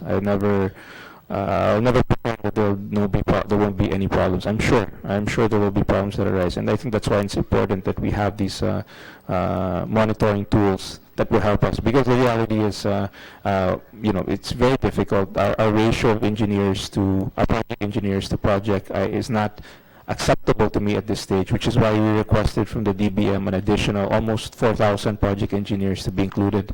That is in order to achieve an ideal ratio, which is about 5:1. So these are the steps that were taken. And Madam Chairwoman, I realize that there are, at this point, out of 44,000 projects, there's really a small percentage of projects that I admit will have implementation problems. But I think that we can see significant improvements Yeah, and we have the ability now to detect immediately and to act swiftly on these concerns. Thank you, Madam Chair. One follow-up question dun sa nauna yung discussion kay Chair about the shift from obligation-based to cash-based budgeting. There's been a significant decrease in your budget proposal if the basis is this year's obligation-based budget. However, kung yung basis yung cash equivalent ng current year budget, which DBM computed at 441B, your cash-based budget of 555B for 2019 is actually higher by mga 25.8% or 113B. So what are your thoughts on this? Is TPWH one of those departments who may be better off with a cash-based budget? Given the previous low disbursement or obligation rates for some projects? We are not. Of course, we support the cash-based, and I think that that's a shift. I mean, I think there has to be perhaps educate more awareness regarding this, because we're not reducing the budget. Actually, we're increasing the budget. What we are doing is rationalizing what we can spend in 1 year. So what I mentioned earlier, if there's a big project, then we utilize a MAYOA. It in a way, the challenge for us is in planning. We have to be able to, whereas before, you simply put the project and the amount, regardless of how many years. You just want, all you have to do is you obligate it, and then that's your, but now, under the cash base, it instills discipline, because you know that in 1.5 or 2 years, those funds will expire. So on our part, I think that's for me, that's that is a good. I mean, I would think that that's a good reform that would instill discipline. Is it more work for us? Yes, but well, if it's better, if it's the benefit of the people, then we'll support that. And I think that will be the benefit of the cash-based. Thank you, Sec Mark. I might follow that up a little later. One follow-up question also dun sa diskusyon nyo naman ni Sen Ping about the right-of-way acquisition budgets. In those budgets, what are the allowable cost items as provided for in 10752, otherwise known as the Right-of-Way Act of 2016? Kasama ba ang mga sumusunod? Compensation for landowners, for structures, for utilities along the right-of-way, NHA concessional loan for house and lot, yung disturbance cost or disturbance compensation, or is there any equivalent for a few months of minimum wage? And then idugtong ko na po, what about livelihood restoration? Well, livelihood restoration, that's not really part of the nature of right of way. But the other things that you mentioned, such as compensation, what we call ano yun, yung pag-ISF, the relocation, the ISF. There's something for ISF. We can pay them like financial assistance. That's part of the right of way. Disturbance cost. There's a provision for that in terms of even in terms of under the new right of way law. In terms of structures, they can be compensated for the structure improvements. That's part of it. We have a new implementing rules and regulations for utilities. So that's just recently where we create. There's already a formula for the cost of relocation of utility poles. So most of the ones that you mentioned, ma'am, are included in the right-of-way costs. Sec, binanggit nyo nga kanina in your presentation about disturbance compensation, complaints from informal sector families or ISFs, na sabi nyo nga not necessarily anticipated at the start of the project. Pero kaugnay nga ito ng livelihood restoration. Yusek Mir of the PMO for ODAs knows of this. There are income restoration budgets and standards in the World Bank funded Metro Manila Flood Management Project. Can you tell us what the standards and costs are? And why don't we have the same provision for non-ODA projects? Halimbawa, kahit sa lahat ng ating mga PPP, as mga build, BBB, is there a way to refine the IRRs of RA 10752 para yung income restoration na katulad nung sa World Bank ADB standards maging eligible expense item din? And if so, would the department be willing to help us draft the special provisions to be included in the 2019 GAA? Well, Madam Chairwoman, definitely we'd like to help you draft something like that. I think that's a very noble idea. Of course, maybe you can, Undersecretary Sadain is in charge of our foreign fund. He can give you an idea of what is allowed under the provisions of foreign funded projects. Madam Chair, Your Honors, on the ODA funded projects, it has been a very strict policy from ODA institutions on the safeguard measures as to addressing all social issues, no? Not only on the perspective of the right-of-way acquisition, but also on the informal settlers, particularly ISF. So in the stage of the feasibility studies of all ODA funded projects, it is always a top priority among other measures that needs to be addressed. Meaning, even it has been with the provinces, locations, the right-of-way acquisitions and the ICF will not actually be disintegrated. There's always the land acquisition and relocation action plan that needs to be addressed during the FSC stage, because the acquisition here will take some time, being that most of the ODA are actually long-term process of implementation. So prior to the detailed design comes in, the land acquisition and relocation action plan during the FSC stage should have been in place already. So meaning as the detailed design comes in, that goes from 1 to 1.5 years of detailed design with due diligence, the right-of-way acquisitions taken from the FS will roll down as to right-of-way acquisitions both for the formal and informal settlers. So in time for the procurement for the civil works contract, almost 70 to 80% right-of-way acquisitions already been acquired or secured. So that goes also, Madam Chair, on the addressing on the ISF. Importante po talaga siya. And I'd like to add, Madam Chairwoman, also that we have a arrangement with the NHA wherein our informal settlers will be allowed to receive housing, and that's part of our right-of-way. In fact, in anticipation of our flagship projects for next year, we've already spoken to them, and we've identified as many as 7,000 houses already ready for occupancy once for next year, once we've identified and we've started relocating in preparation for the flagship projects of Build. Pero USEC Sadain and SecMark, yun nga ang mga safeguard measures sa ODA projects, hindi ba pwedeng i-adopt din kahit sa non-ODA projects? Kasi malaking bahagi din naman ng Build ay non-ODA din. That's a good idea. We can, if you have to, why not? We can.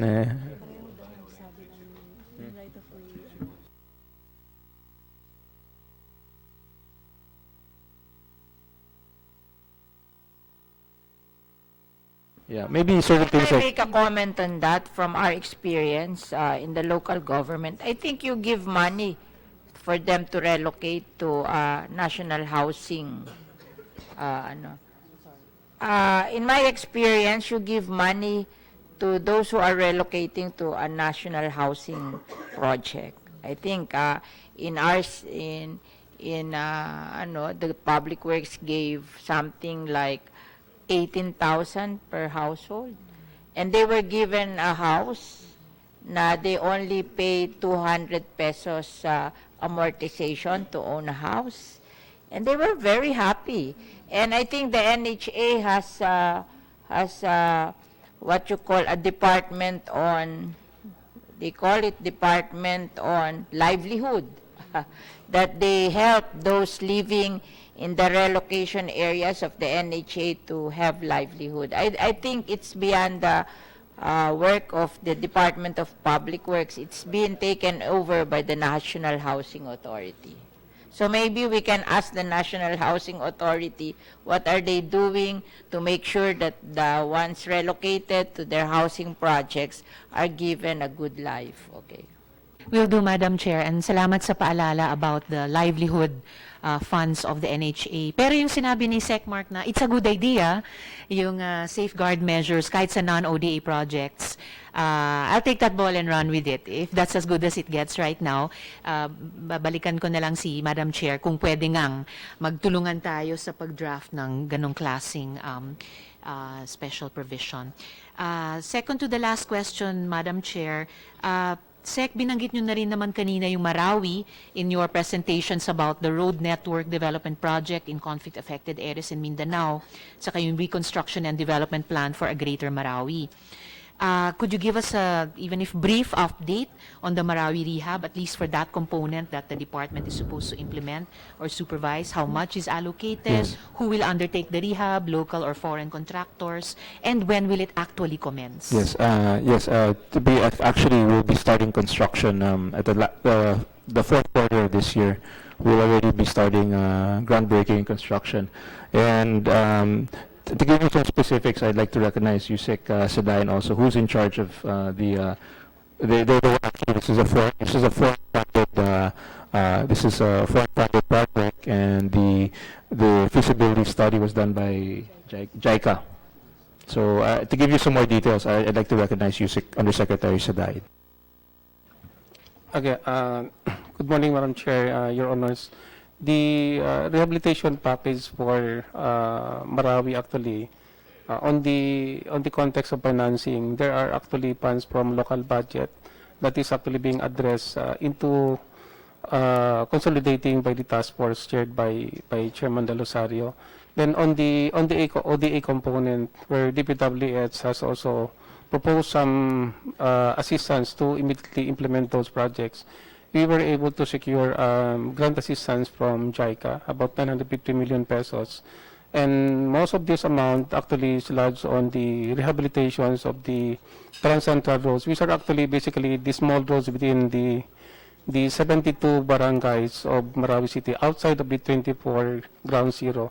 Because basically Marawi City constitutes of 96 barangays. Yung 24 barangays, this is being addressed by the task force, they call it the most affected areas, which is actually the core works being done by the HADC on the unsolicited proposal. But for the 72 barangays, where most of the trans-central roads are now for constructions, will commence actually this October. So we are actually on the procurement stage of these projects.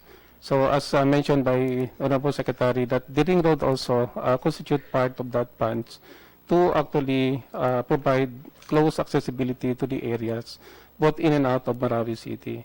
So there's a lot of undertaking, ma'am, here for Marawi rehabilitations. ADB also comes in under the emergency assistance loan, but this is still being reviewed by the ADB along with our technical staff and with DPWH. Just want to manifest that if there are problems during relocation, the local government, they give money also. No, here in Metro Manila, there are many local governments who give money also in addition to what the DPWH is helping them. Like us, we give money. If the DPWH cannot give, we give our own money so that they will be relocated well. I think many people are helping. And I think it's not unfair to those who are being relocated. They are very happy because, you know, if you see their houses in Metro Manila and compare them with the houses they have with the NHA, I think kung i-compare ko yan, mukhang palasyo yung bahay nila sa NHA kaysa yung giniba namin bahay dito sa Metro Manila. Because the houses we tear down in Metro Manila, puro tarpaulin yun eh. Akala ko nga basura, yun pala yun ang mga bahay nila, puro tarpaulin. And they get very nice houses from NHA. I mean, it's not comparable. Okay. Thank you, Madam Chair. And salamat. I just recognize Senator Joel Villanueva. Senator Migsubiri, I recognize. Proceed, please. Salamat, Madam Chair. And salamat kay Yusek Sadain. The Senate will continue to monitor and support yung Marawi rehab, lalo na po through the special committee that we created for that, both sa Greater Marawi at saka dun sa most affected area. Kasi may magkakaibang overlapping pero magkakaibang dynamics din po. Last question, Madam Chair. Nabanggit nyo, SecMark, yung sa Binondo Intramuros Bridge na Chinese government grant. So, syempre, yung isang area of abiding interest yung mga Chinese projects dito sa ating build. So, are there any initial observations that the Secretary, the Department would like to share with the committee as far as the magnitude at saka yung aside from numerical significance ng Chinese projects na ito sa DPWH programs and policies? Well, I think at this stage, it would be, at this early stage of our relations with China, it might be premature to come up with any conclusions. But that being said, I think they've been very helpful in the sense that we're very thankful that these two bridges were given to us via a grant that's $100 million. So I have only thanks for we have only thanks for the Chinese government for doing that, which has no strings attached. And in fact, even Marawi, they were one of the first to donate equipment to for the rehabilitation, construction equipment worth about 187 million pesos worth of various heavy equipment. So it's also important to note that, of course, I hear a lot of things about these the concerns regarding China, but I think we're at a very early stage. In fact, so far these projects are feasibility studies.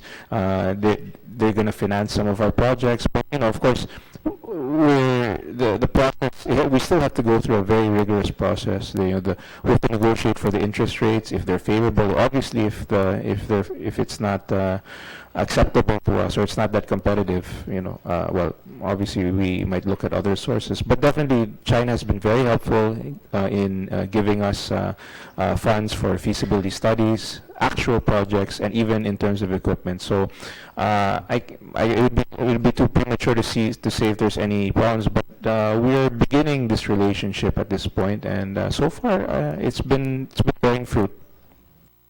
Thank you, Madam Chair. Fair enough, pero syempre alam naman nating lahat na gaya na nga ni sinabi niyo, SecMark, na you've been hearing of these concerns. Dito rin sa Senado, interesado yung Economic Affairs Committee namin to look into the terms of loans vis-a-vis, for example, interest rates offered by other international lending partners. And syempre, yung pagpihit naman ng gobyerno natin towards China, it's not unilateral. Alam naman natin na may very ambitious, admirable, ambitious, but giving rise to some concerns na mga plano ang China sa region and all over the world through its Belt and Road Initiative, etc. So it's a very interesting development for us. And for one, as a legislator, I think the DPWH will be an important place to draw the line, our own line, how we want this most important regional partner and one of the important global partners na sumunod din sa batas natin. And of course, it's not up to them, it's up to us. So we'll also be counting on the department to help us do that. Salamat kina SecMark and salamat, Madam Chair.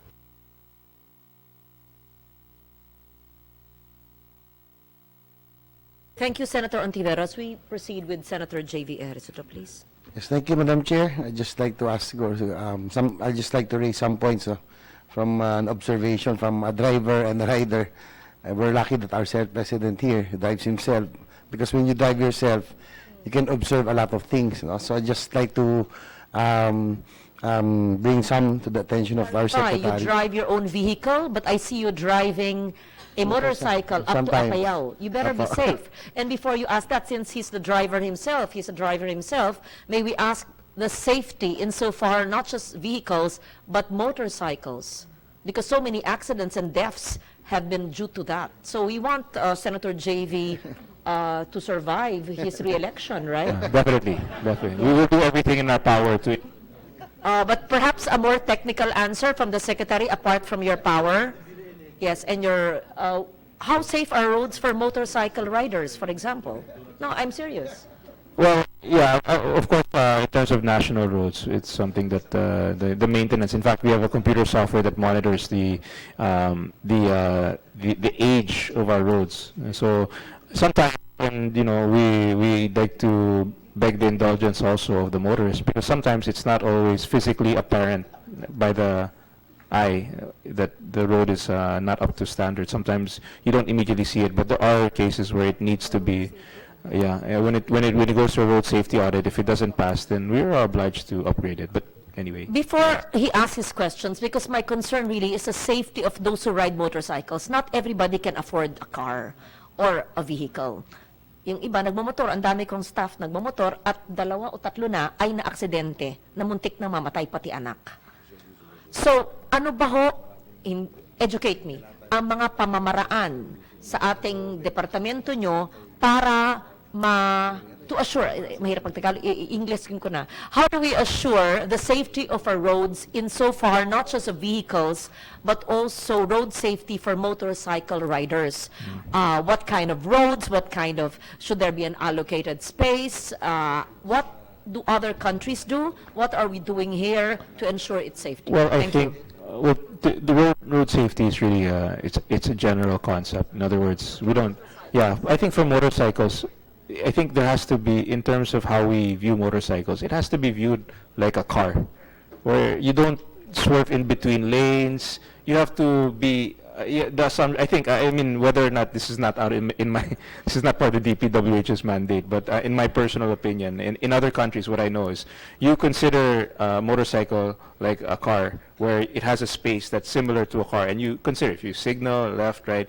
I guess I see sometimes there's a lot of swerving in between, which technically in any stand dapat hindi ganyan dapat ano lang you have your space and you respect that, and your treatment of a motorcycle should be that similar to how you treat a car. And that's why even us, when we talk about safety, our assumption is, any motorized vehicle, whether it be a motorcycle or a truck or everything, that goes into how we design. If it's we obviously, whether the thickness, whether it's 30 centimeters, the standards, the width. That's why we chose 3.25 barangay. Yeah, sometimes like if it's a local road, we see 2 meters, 2.5. Our standard is really based on safety for all vehicles. Is there a motorcycle line? Can you please educate me? There's no Is motorcycle. it necessary to have a motorcycle line? Because I- according to Senator Ejercito, there are LGUs with a motorcycle line. I know a bike lane, I know pedestrian lanes, but a motorcycle lane, I'm not familiar. Which jurisdiction or city has it? And in other countries that have a lot of motorcycles, how do they do it? May I be I educated? think there's no motorcycle line that I know of that it's not part of our. There's a bicycle lane. There's no motorcycle. There's a bicycle, because I think most countries, they don't have a motorcycle because the assumption is it's a car. It's a car. You take up the same space as a car. You should theoretically act as if you're in a car.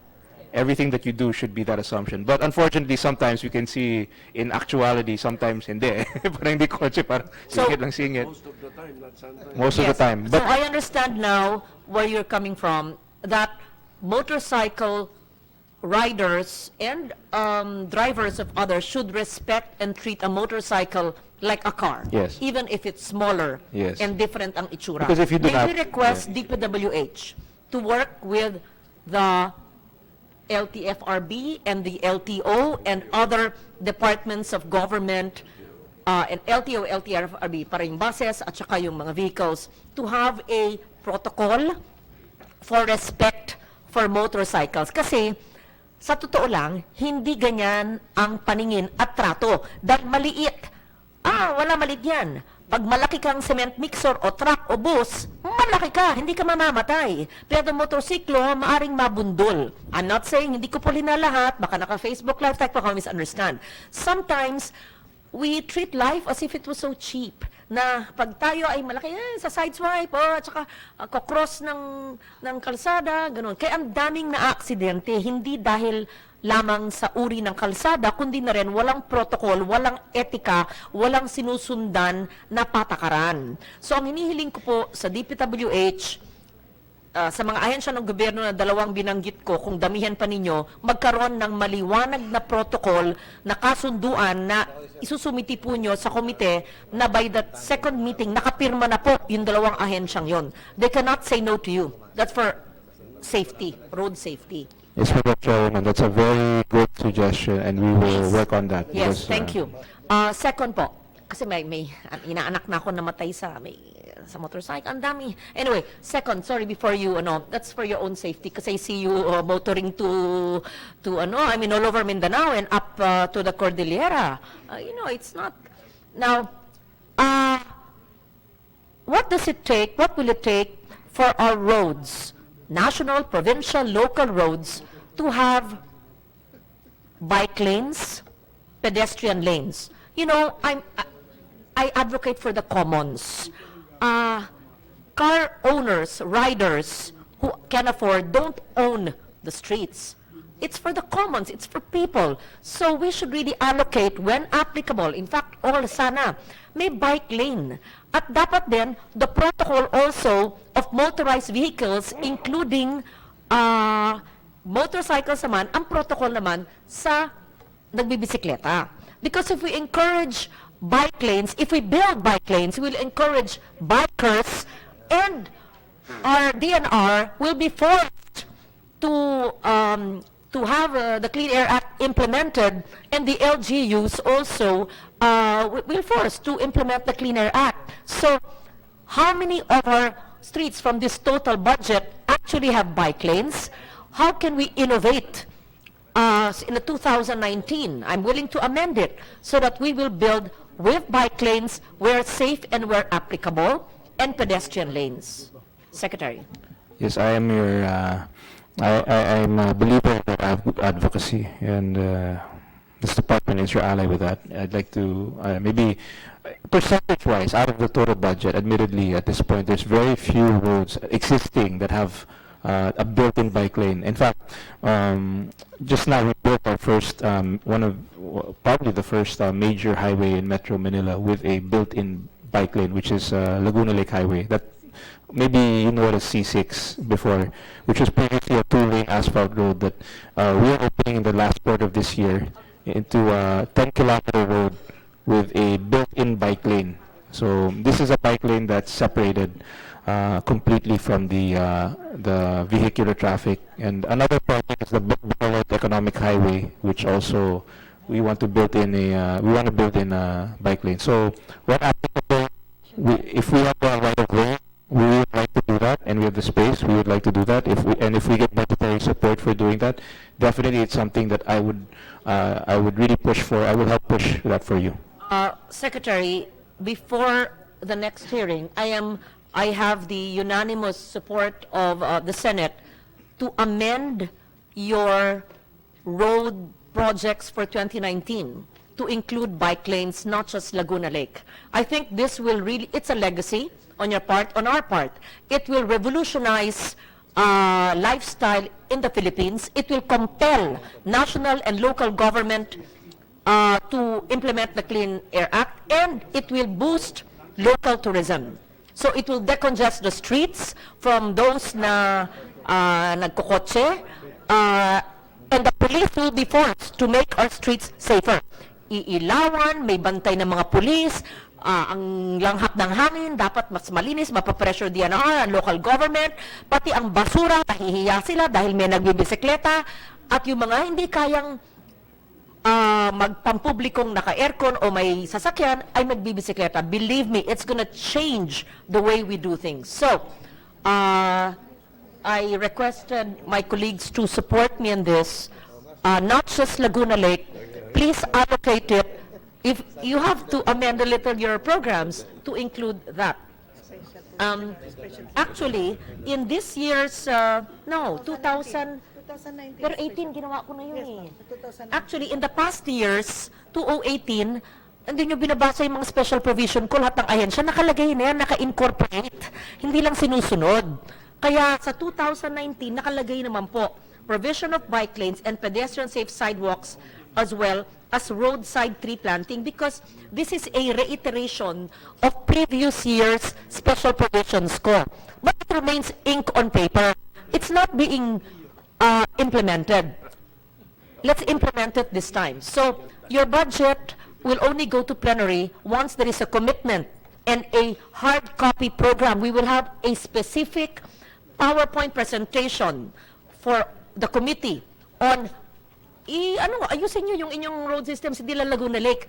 Iaala Laguna Lake nyo lahat ng iba na kaya. Pwede bang yung Manila Bay area or parang ginawa ni Minority Leader, we recognize Senator Drilon, bakit kaya ng Iloilo? Bakit makakayanan ng Laguna Lake? Ba't hindi kaya sa iba? So, can we do that? Yes, ma'am. Under the please don't ask us for extra funds. You can get your funds somewhere and put it there, or just re-engineer it and augment the planning. Kayang-kaya ng utak ni Yusek Cabral yan. So, yun lang. Ngayon, pedestrian lane kailangan din. So, I know the engineers might go like that. Liliit ang pangkotse. Okay lang yan. Paano? I don't know how you do that. Liliit ang may pedestrian at merong bike lane. Especially yung mga lugar na may tubig. For example, in Berlin, in Frankfurt, even, you know that, you've traveled. I really have respect for people who have bike lanes and pedestrian lanes because you give it to the people. These are the commons Huwag sinasakop ng kotse, na driver lang at saka isa o dalawang tao. Nagawa nyo sa Iloilo. Amsterdam, yeah. Ang number of the supporter rito, I'm sure si Pia, sa mo kay Pia Cayetano, I'm gonna tell Kong Pia, she'll be so happy about this. But really, it's been in the GAA actually, and I just know that it's not being followed. So, Secretary Mark, we will have a enumeration of areas where will you have bike lanes and pedestrian lanes within the existing budget. You just have to replan or re-engineer your existing road systems. And another thing, during the time of the Estrada administration, Secretary Vigilar implemented a tree planting project when applicable of indigenous trees. It was a department memorandum. In the same 1998-99, I was a very young senator, 20 years ago. Can you kindly reiterate that? Hanapin nyo sa files niyo, kung hindi, tulungan ko kayo, na lahat ng kontraktor ay hindi mababayaran at hindi maaring tapusin ang proyekto kung walang pinag-aralan, hindi para mag-comply, magtanim ng ilang seedling na mumurahin, hindi. Kailangan tree growing program where applicable on public infrastructure, roads. Yon.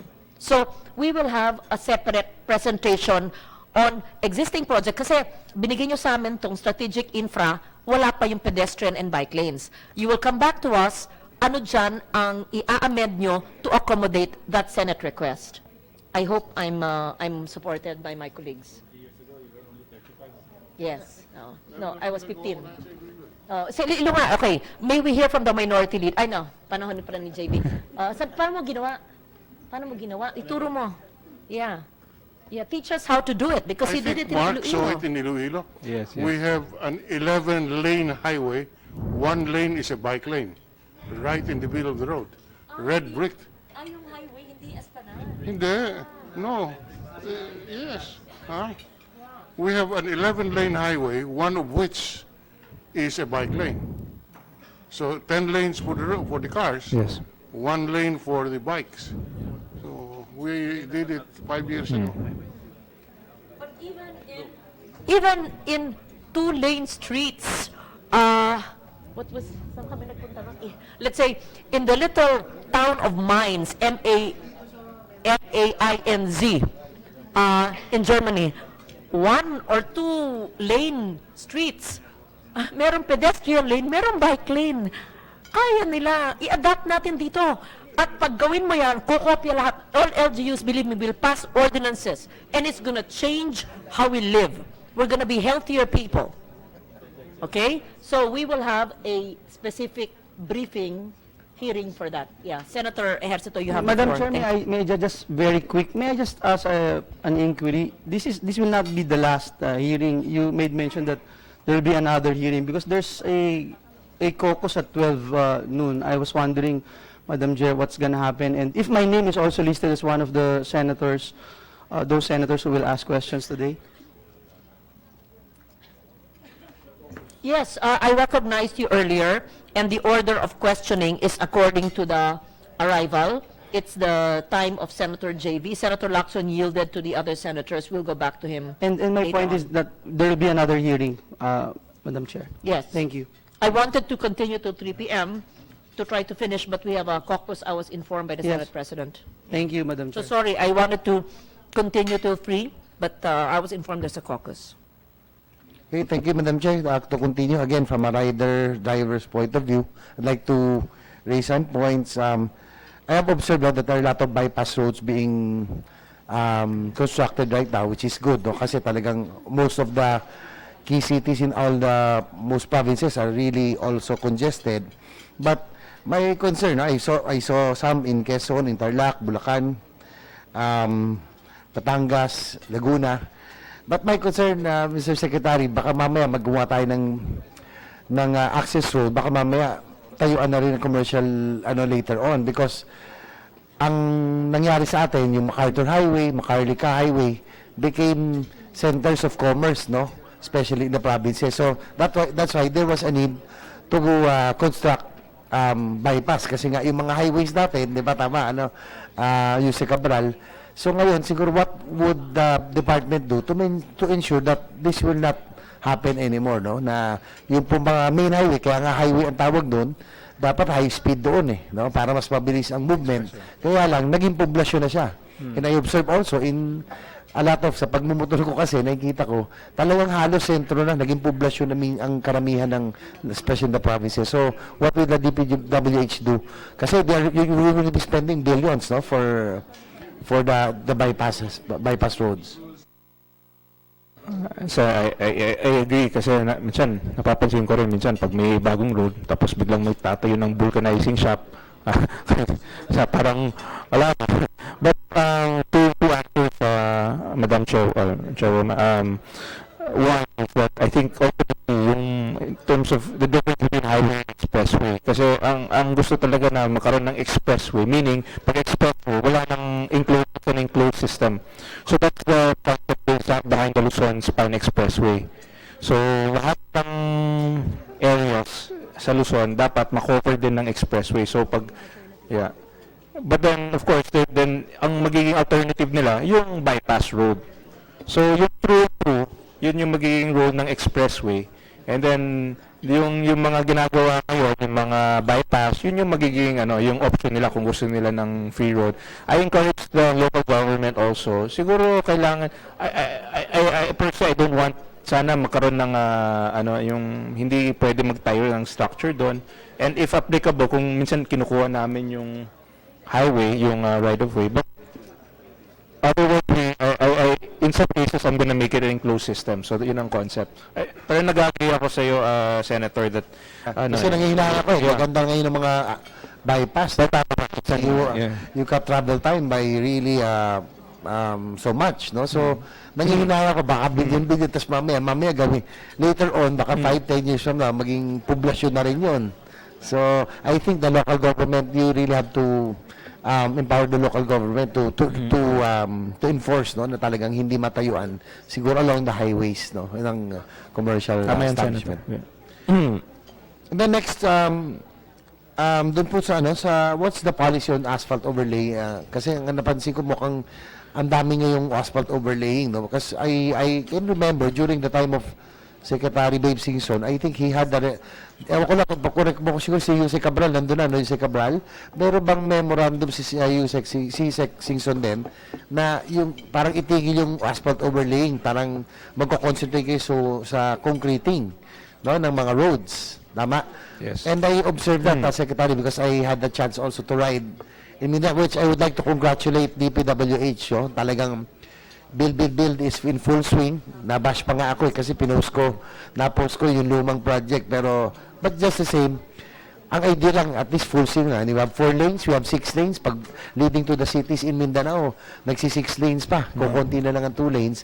Kaya lang, ano po ang magiging policy natin dito? Kasi, ang buhay ko nandito, I was also mayor, a developer myself, a concrete road would stand about 30 to 50 years. Dargang ang maintenance yan, no? Hindi masisira yan, no? Ang asphalt overlay, kahit gaano kaganda yung pagkakagawa, kahit na puro, in the next, sigurado ko in 5 years, kailangan mo nang i-maintain yan. Di ba? Lalo na kung malabnaw yung yung palay bato-bato. Alam ko yan, mga kontraktor, kasi nung dati, nung mayor ako, ganun yung umpitang ko, talagang parang taon-taon gusto nila gagawin. So ano pong policy natin for the for the As of asphalt? now, yung asphalt overlay, Madam Chairwoman, yung focus of the MVUC. Unfortunately, this point, baka well, not for, unfortunately, at this point, we have to prepare that baka hindi na maging, we might have to be the ones to do asphalt overlay.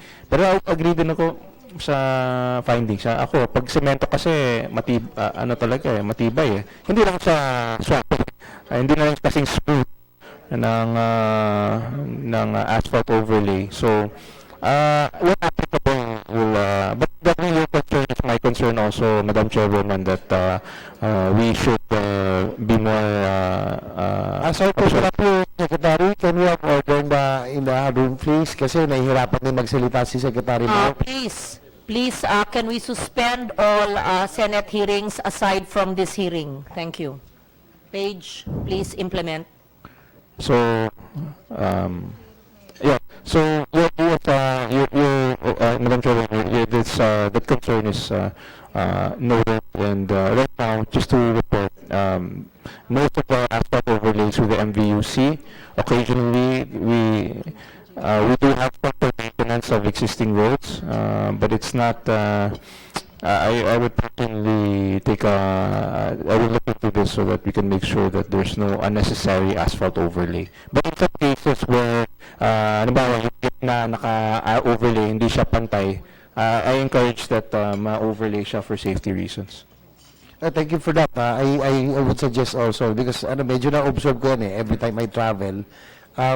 Like going to Apayao, medyo magaganda na yung roads, but there are also some roads that I observe na ini-asphalto. Nasasayangan ako kasi alam mo kung bago-bago pa yung road, yung markings, yung old markings, malinaw pa eh. No? Di bali yung mga 30, 40, 50-year-old doon sa may mga biyak na talaga, okay lang yung overlay. Kaya lang, merong iba maayos pa eh. No? Tapos na-overlay na. Yeah. So, siguro, Sec Mark, I just want to bring it to your attention. Siyempre, ako nakakapag-ikot ako, nakikita ko. Baka mamaya, ang worry ko, because alam naman natin yung mga district ngayon, loaded sila. Na minsan, baka naman kahit hindi kailangan, ginagawa nila. We are wasting time. I'm wasting money, Madam Chair, because I fully support the build program of the President, because infrastructure development will really bring in rapid development, as what has been observed in Iloilo, to the vision of our minority leader here. Hindi naman sa sumisip-sip ako, no? Pero it's true that Iloilo is now booming because of that super highway that he has created, and the rivers at lahat. So ito yung cause of what can happen, no? If we really implement it. Well, yun lang ko, sayang yung, kasi nangihinayang ako noon sa mga asphalt na hindi naman kailangan na maayos pa. Di bali yung back, tama yun, yung mga uneven for safety reason, okay po yun. But there are some that I observed, no, that are still medyo bago-bago yung konkreto, pero inaspalto na rin. No? Yeah, let me, please, I will, that's really my policy is that pagbago, hindi pwedeng i-asphalt overlay. Kaya nangyari yung minsan may gitna tapos may bagong widening, hindi. But for those, okay lang niya siguro overlay para mapantay. But for others, I agree, and I will help you monitor that. I'm glad you mentioned that. Every day, I'm sorry to interrupt. Every day, I have backaches because of Metro Manila roads. No, I always ask my staff, tanungin mo nga, ano ba ito, MMDA, LGU, or DPWH? SecMark, Metro Manila na yan, NCR. Why are the roads constructed that way? Lubak-lubak.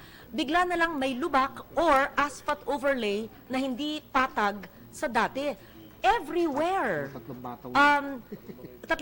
My driver knows that. I don't know if it's my car. Sabi ng anak ko, dahil ang kotse ko daw, ano ba yung kotse? Starex, patagtag. Bumili daw ako ng mas mahusay. Yun lang ang kaya kong kotse. So, Starex ako, kaya daw matagtag. Pero hindi, gusto ko ay matagtag na kotse para nararamdaman ko ang kalsada. So, ito ba ay sakop ng MMDA, DPWH, LGU, or ano po ang dahilan kung bakit matagtag ang Metro Manila roads? We have a regular maintenance fund. In fact, we even have a Metro Manila roads. Of course, like with regard to EDSA, our one constraint is that it's more of the time. We cannot, of course, one of the requirements is we have to coordinate with the MMDA for traffic. So that limits our ability to rehabilitate all the roads in Metro Manila. We will try our best. If you see it every weekend, meron kaming road reblocking. Kasama talaga yan sa schedule po. But I guess ultimately, I sympathize with you also, Chairman. We're trying our best to get as money done, especially when it rains. Nakakaroon po talaga ng lubak. In fact, sometimes we have to, as much as 20,000 square meters of asphalt we have to repair after a major storm.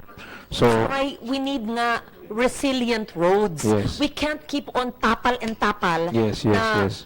I'm sure you engineers would know ano ba ang gagamitin sa simula. So we don't build back better, we build it correctly the Yes. first time. Yes. So what is that technology, engineering, design, utilization of what kind of cement or whatever to make it a resilient road para hindi tapal? well, our new standard is a really high standard, which meaning it's about 30 centimeters thickness using a concrete treated base. These are the new standards that definitely, like if you more than 30 centimeters ang thickness. Sorry, 30 centimeters. Yes, with and depending on the base, if it's a concrete treated base, an example of our new roads, for instance, the Laguna Lake Highway, that's about 30 cb with CTB, which is concrete treated base. So that one, matibay talaga yun. So that's the standard That sample road. in Laguna Lake Highway. If you look Laguna at it, Lake. napakakapal ng semento, and then yung ilalim, And Metro concrete Manila treated. roads are not 30 Not all, centimeters. not all. That's what we're working towards. Okay. But of course, the closure of a lot of May roads. I request, who's your NCR director? I don't know. NCR Director Navarro. Yes. Can I request you to do a report on Metro? Gawin naman ninyo. Talagang, masyadong masakit sa likod. Araw-araw. My Yes, staff ma'am. knows that. Ako nang gagawa sa inyo ng audit. Sige po. Whenever I go. No, it's not just EDSA. Even from Makati to the Senate. Madam Chair, the problem here is, yung pinapoint out ko, kasi there are some roads, talagang patong-patong na. Kaya nga pinapoint out ko, kahit na hindi kailangan, baka mamaya kasi si congressman o kung sino man, may sobrang pondo, kahit hindi kailangan gawin. As a matter of fact, makikita ko mamaya yung sa amin, observation, I showed it before. Yung pong may tatlong patong na eh. Kaya minsan mas halos kapantay niya na yung sidewalk. And one more thing, Sec, kasi yung pong asphalt, that's why I would encourage concrete.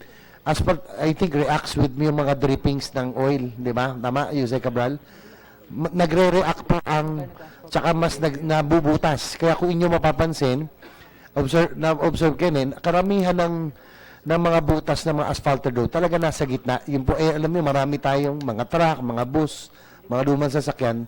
So, tumutulo yung mga langis. And I think pag tumutulo, nagre-react po ang asphalt. Tama yun, Jose Cabral? So, that goes to show na kahit gaano kaganda yung pagkaka-asphalto, kahit na maganda yung mix niya, puro, pag natuluan po siya ng oil, talaga magkakabutas. So, that means it's really higher maintenance. So, probably, mas gusto ko talaga, nagre-race din ako. Mas masarap yung mas smooth eh. Kaya lang, it's the road maintenance that's a problem. Yes. I agree, Madam Chairwoman, and we, as a general rule, we don't fund asphalt overlay unless it's very needed. But then, of course, we're not the body that makes the budget. We implement the budget. So I would also encourage if Congress can also, they can also help us with this. Ito po, tingnan nyo, tatlong patong na yan. Meron yung isa, semento sa baba, tapos may tatlong patong na yung espalto, no? So that is the reason why probably lubak-lubak na dito at hindi pantay pa sa Manila. Siguro po talaga mag-espalto, kung no choice tayo, yan o, tingnan nyo po. Diba? Ito sa San Juan lang to, no? While I go on a scooter, no? Yung observation. Tingnan mo gano'ng kataas na halos. Kasi taas po na siya mataas po sa sidewalk. Okay? Sige, go on. Para lang I'll just bring it to the attention. Because if it's happening here, in San Juan, in the heart of Metro Manila, much more it will happen in other areas na hindi natin na-monitor. Okay? Sige, so. Ito naman, Sec, paka-inote na lang, this is a private road. Ayan. It's a Green Hills, no? It's a private subdivision. Ginawa po ng-asphalt overlay. Since tumaas na po yung asfalto, ginawa na rin po yung konkreto na pinatungan din. Ginawa na rin yung sidewalk. So, kini-question ko lang, no? Saying thank you kung may dumarating sa amin, pero sayang ang pondo kasi ayos naman ang kalye, ayos naman ang sidewalk, tsaka private road to. From what I know, you cannot do something, any project in a private road. Please take note of this na lang. No? Ayan po. Kasi baka kasi mangyari din sa iba, we are throwing away money, no? Secretary Mark. So I'm just pointing this out to you so that you'll at least you will know that these things are happening. Tapos ito namang iba, may mga drainage project kami na yung inclination po ng mga kalye, although may drainage mas maliit na mga RCPs, hindi naman nagbabaha kasi San Juan is hilly nga dyan eh. Kaya nga may Little Baguio kami, may Green Hills. So kung titignan nyo yung slope niyan, mga 20% inclination yan, hindi magbabaha yan. Pero ang lalaki ho ng flood control projects. So, hindi magkakaroon ng flood yan. Kasi po, ayan, nakascooter po. Ang lalaki ng pipe na nilagay, pababa-ho yan. Imposible hong magbaha dyan. Okay? So, sige, Sabor. Ito, yung Zamora. Pangalan pa naman ni Congressman. Mukhang pondo niya ito. Sobrang taas yan. 25 to 30% ang slope niyan. Di ba? Pero ginawa pa rin ng DPWH, di ba? Hindi nagbabaha dyan because parang bundok na to. And ang isang kinocomplain po ni Senator Drilon, last Christmas, there was flood control projects in Green Hills. Naggulo-gulo na ang traffic doon every Christmas season. Ginawa pa on a Christmas season. So, flood control, Sec, no? Paki-ano na lang. I just I'll speak to the district engineer in this area. And of course, being the implementing body, also, well, ultimately also we have to work together with Congress to make sure also that there's no projects identified that because ultimately ano rin kami, we implement what is put in the budget. Yes. So we need also, to coordinate. Also, I was also mayor, so alam ko po yung lugar. So nanghihinayin lang ako because this is sayang po itong mga pondong to, like flood control in Green Hills na one of the highest points in Metro Manila. Lulubog ang Metro Manila, Green Hills, hindi lulubog. Sana dinayunan na natin doon sa 2 pumping station na nawala ho talaga yung, we need 2 or 3 more pumping stations. Kung lahat ng ito, pinagsama-sama namin doon, di nawala talaga yung baha. Di ba? And then also yung isa pang observation, no? Some inner roads, from what I know, ang dapat na sakop lang ng DPWH for road repair and asphalt overlay, dapat national roads lang. So yung mga inner roads namin, naku talagang halos lahat, puno-puno na, no? na asphaltuhan na rin. Yeah, I definitely, our priority is really national roads. So we'll work together with you, Senator, to make sure that I will work with the operations to make sure that the quality of projects in San Juan improve. No, we're thankful. Kaya lang, pananghihinaya ko eh. Kung build, we want more infrastructure for other areas, no? Kasi nga, I'm a believer that I support the President because of the infrastructure development, because I know that this will really address our weakness, no, in our economy, which is the infra. Kita-kita naman nangyari sa Iloilo, booming sila because of the infrastructure. So, I hope that this will be addressed. Kasi sayang eh, no? I'm nanghihinayang lang ako that we could have used, siguro kung ilang daang milyon doon, sayang, we could have used it in better projects, no, in other areas. And likewise, siguro, suggestion na lang din, yung si Kaplan, dito si Sec Villar, yung pong kakayurin halimbawa, para yung inaangal po ni Madam Chair na hindi pantay-pantay, wag na lang papatugan. Pwede ba meron tayong yung kinakayod tulad sa highways, especially mga main thoroughfares, Sec, baka pwedeng kaysa patungan ng patungan, kayurin muna para mas maganda yung kung espaltuhin man, at least mas maganda yung kapit at hindi bibitaw agad, no? Pagkakayod yun eh. Okay ba yan? And then yung last, yung complaint, ano lang, Sec, tinawag ko sa inyo, yung sa Gapan, ano na lang ho, meron ho sila request, no? 8 kilometers na ho, yung ano niya, yung contractor, Easy de Luna, it's causing already traffic na 8 kilometers. Easy de Luna. Ito na po yung highway po ito, ha? Sige. I think we have an updated. Easy de Luna? Hanggang ngayon, Contractor yata. ha? I think we have an updated nung sinabi mo sa napagawa na namin. I think we have an updated picture. Kaya tumawag siya ngayon kasi hindi pa daw eh. So baka susimulan pa lang. Oo.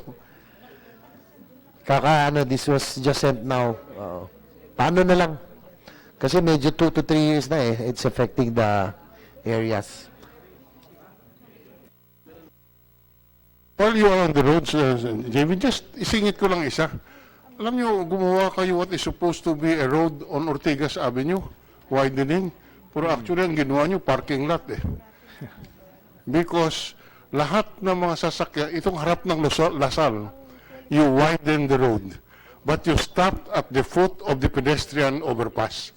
And therefore, it's useless. Ang ginagawa, paradahan. Why don't you remove that overpass and have a pedestrian lane? Lagyan nyo ng traffic light. It's so ugly pa. Bakit yung ginawa? So I think what happened there, Senator Dillon, with your indulgence, 4 lanes po yan, but pagdating ng pedestal, nung overpass, nagiging 3 lanes lang. So, Wala eh. if ever, Sec Mark, because sa Wakwak I was formerly the president, we are willing to give portion para yung pedestal pwede nyo ipasok. Kaya lang gumawa kayo ng bagong flyover para, overpass, para maging 4 lanes na. Para hindi maging parking. Tama si Centro na ginagawang parking. Ginawang parking eh. The 4th lane is a parking lane because you cannot use the fourth lane as it transmax into the stair of the pedestrian overpass. Okay. I understand. So we'll thank you for that. Now that it's back to our attention, we'll do something about that. And we have some pictures, Senate, Madam Chairwoman, of this project na nung syempre nung tumawag si Boss JV, gawa na agad. Pero papakita ko sa iyo picture. Thank you. Regarding that overpass, that point that it's causing bottleneck. If I can help in that way, I think the club, Wakwak, we're willing to give away 30 or 50 square meters para yung pedestal po yung poste ng overpass, maipasok dito, yung pedestrian overpass. Kaya lang, gagawin nyo natin eh, no? But probably it will really ease up kasi yung 4 lane, naging 3 lanes eh. So kung matanggal yun, 4 lanes na all the way hanggang EDSA. We will coordinate immediately, Madam Chairwoman, with Senator and for this. We welcome the development because it helps us. I think it's tama naman. Dapat talaga widen yung. Okay, thank you, Madam Chair. We have to suspend the hearing. Just before, Yes, just Minority give Leader. me, with your indulgence, just 5 minutes. Mr. Secretary, I just came from a signing of a mega dam for the province of Iloilo, where we will irrigate 32,000 hectares. That's the Halaur multipurpose dam.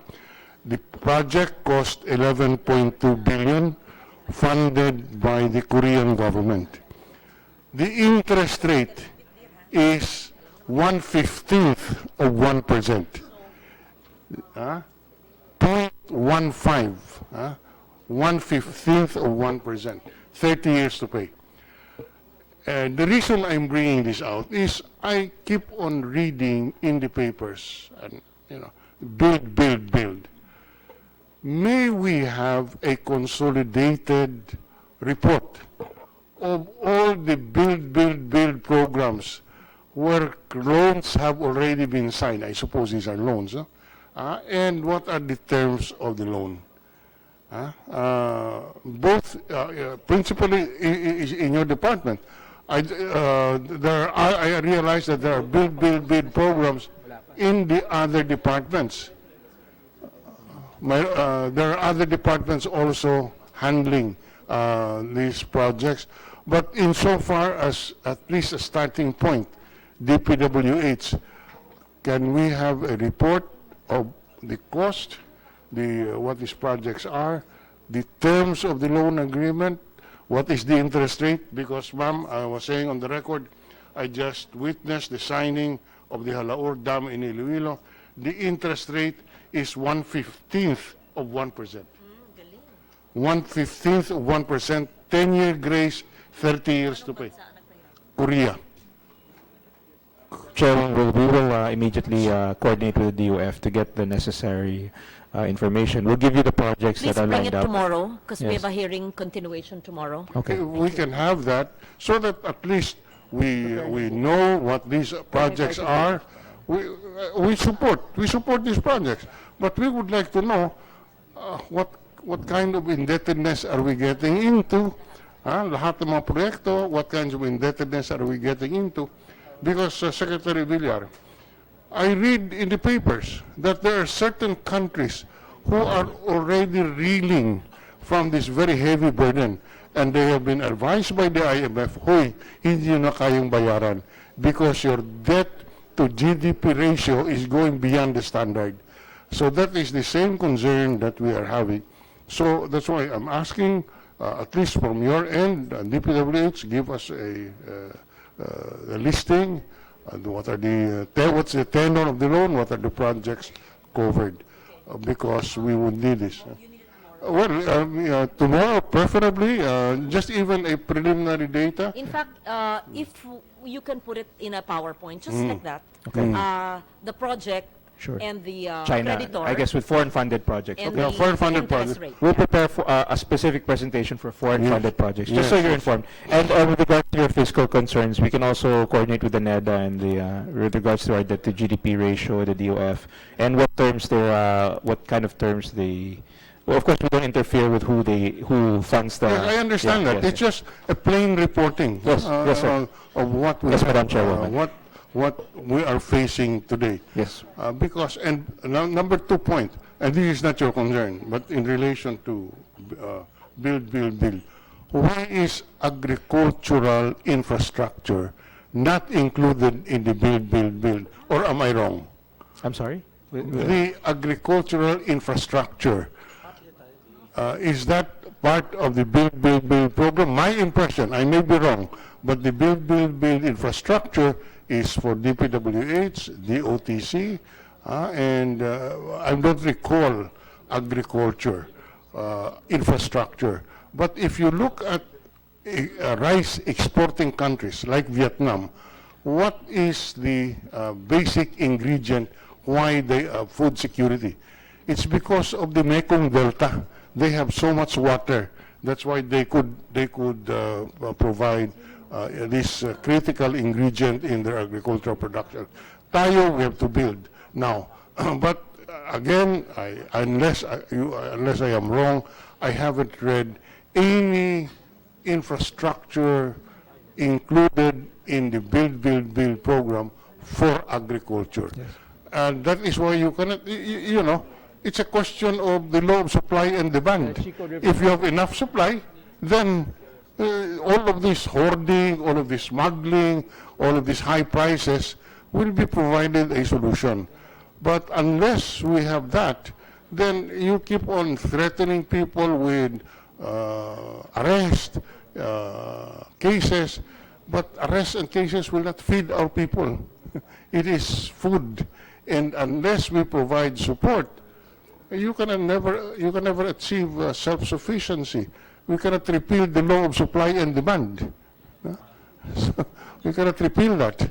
That is why we must be able to address this. But anyway, that is not in your department. I'm just making that comment, just to emphasize that maybe we should take a second look at this. But for your department, Secretary Villar, we would like, as directed by our chair, if you can brief us of what these infrastructure projects are, what are the amounts involved, what are the interest rates involved, and if you can indicate also, if you can indicate in that report, what is the internal economic rate of return for these projects, which is critical for the approval of these projects. I assume these were approved by NEDA, so meron niyang EIRR, meron yan, di ba? And what is the standard that you follow? 10%. So we would like to see if these are the internal rate of return, because we keep on incurring debts. We are not objecting to the incurring of the debts, as long as these are the returns, the return to the economy is justified, and we have fiscal discipline na hindi naman our future generations, yung anak mo, will be burdened with all of these debts. So yun lang po, Madam Chair. Thank you, Minority Leader Senator Drilon. May we request the DPWH, I'm sure you have it on record, to just flash it on the screen tomorrow, as well as the MVUC, while it's on hold, what they've done in 2016 and 2017. All the senators want to know, and we are assured that there is no release of any funds, but we'd like to see their accomplishment in 2016 and 2017. So how much funds so have flash- been Tomorrow, actually, we can. we have, I We'll would have like a dedicated MVUC presentation tomorrow. So all the loan agreements, not a thick one, just the project, the interest rate, and yun na lang ang i-flash dyan. Tapos yung soft or hard copy na lang for us on the bullets of the loan agreement. And then MVUC, a separate presentation on 2016 accomplishments and 2017.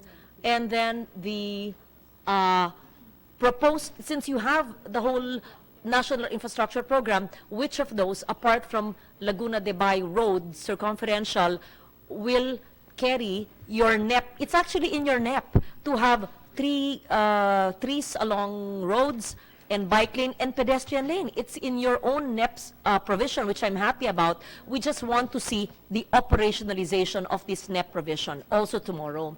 So I'm sorry that we have a caucus. I wanted to do it till 3 p.m. We have a 9 a.m. resumption of the DPWH budget with all those presentations. We will have those presentations first of the minority leader's requests, second of all the senators' requests on the MVUC, then we proceed with the questioning. Just for the record, Senator Lacson reserves the right to ask more questions, but he has a PDEA hearing at 9. I will proceed with the senators who have not asked, who will not join PDEA, so 9 to 12. Senator Lacson and all those attending PDEA will ask their questions 12 to 3. If we don't finish, we will have a third hearing, hopefully 9 to 3, with the presentations tomorrow. We can finish tomorrow. So it will be working lunch. Okay? Are you okay with that, minority? Yes. Okay. Thank you very much, Secretary Villar and the DPWH family. Thank you.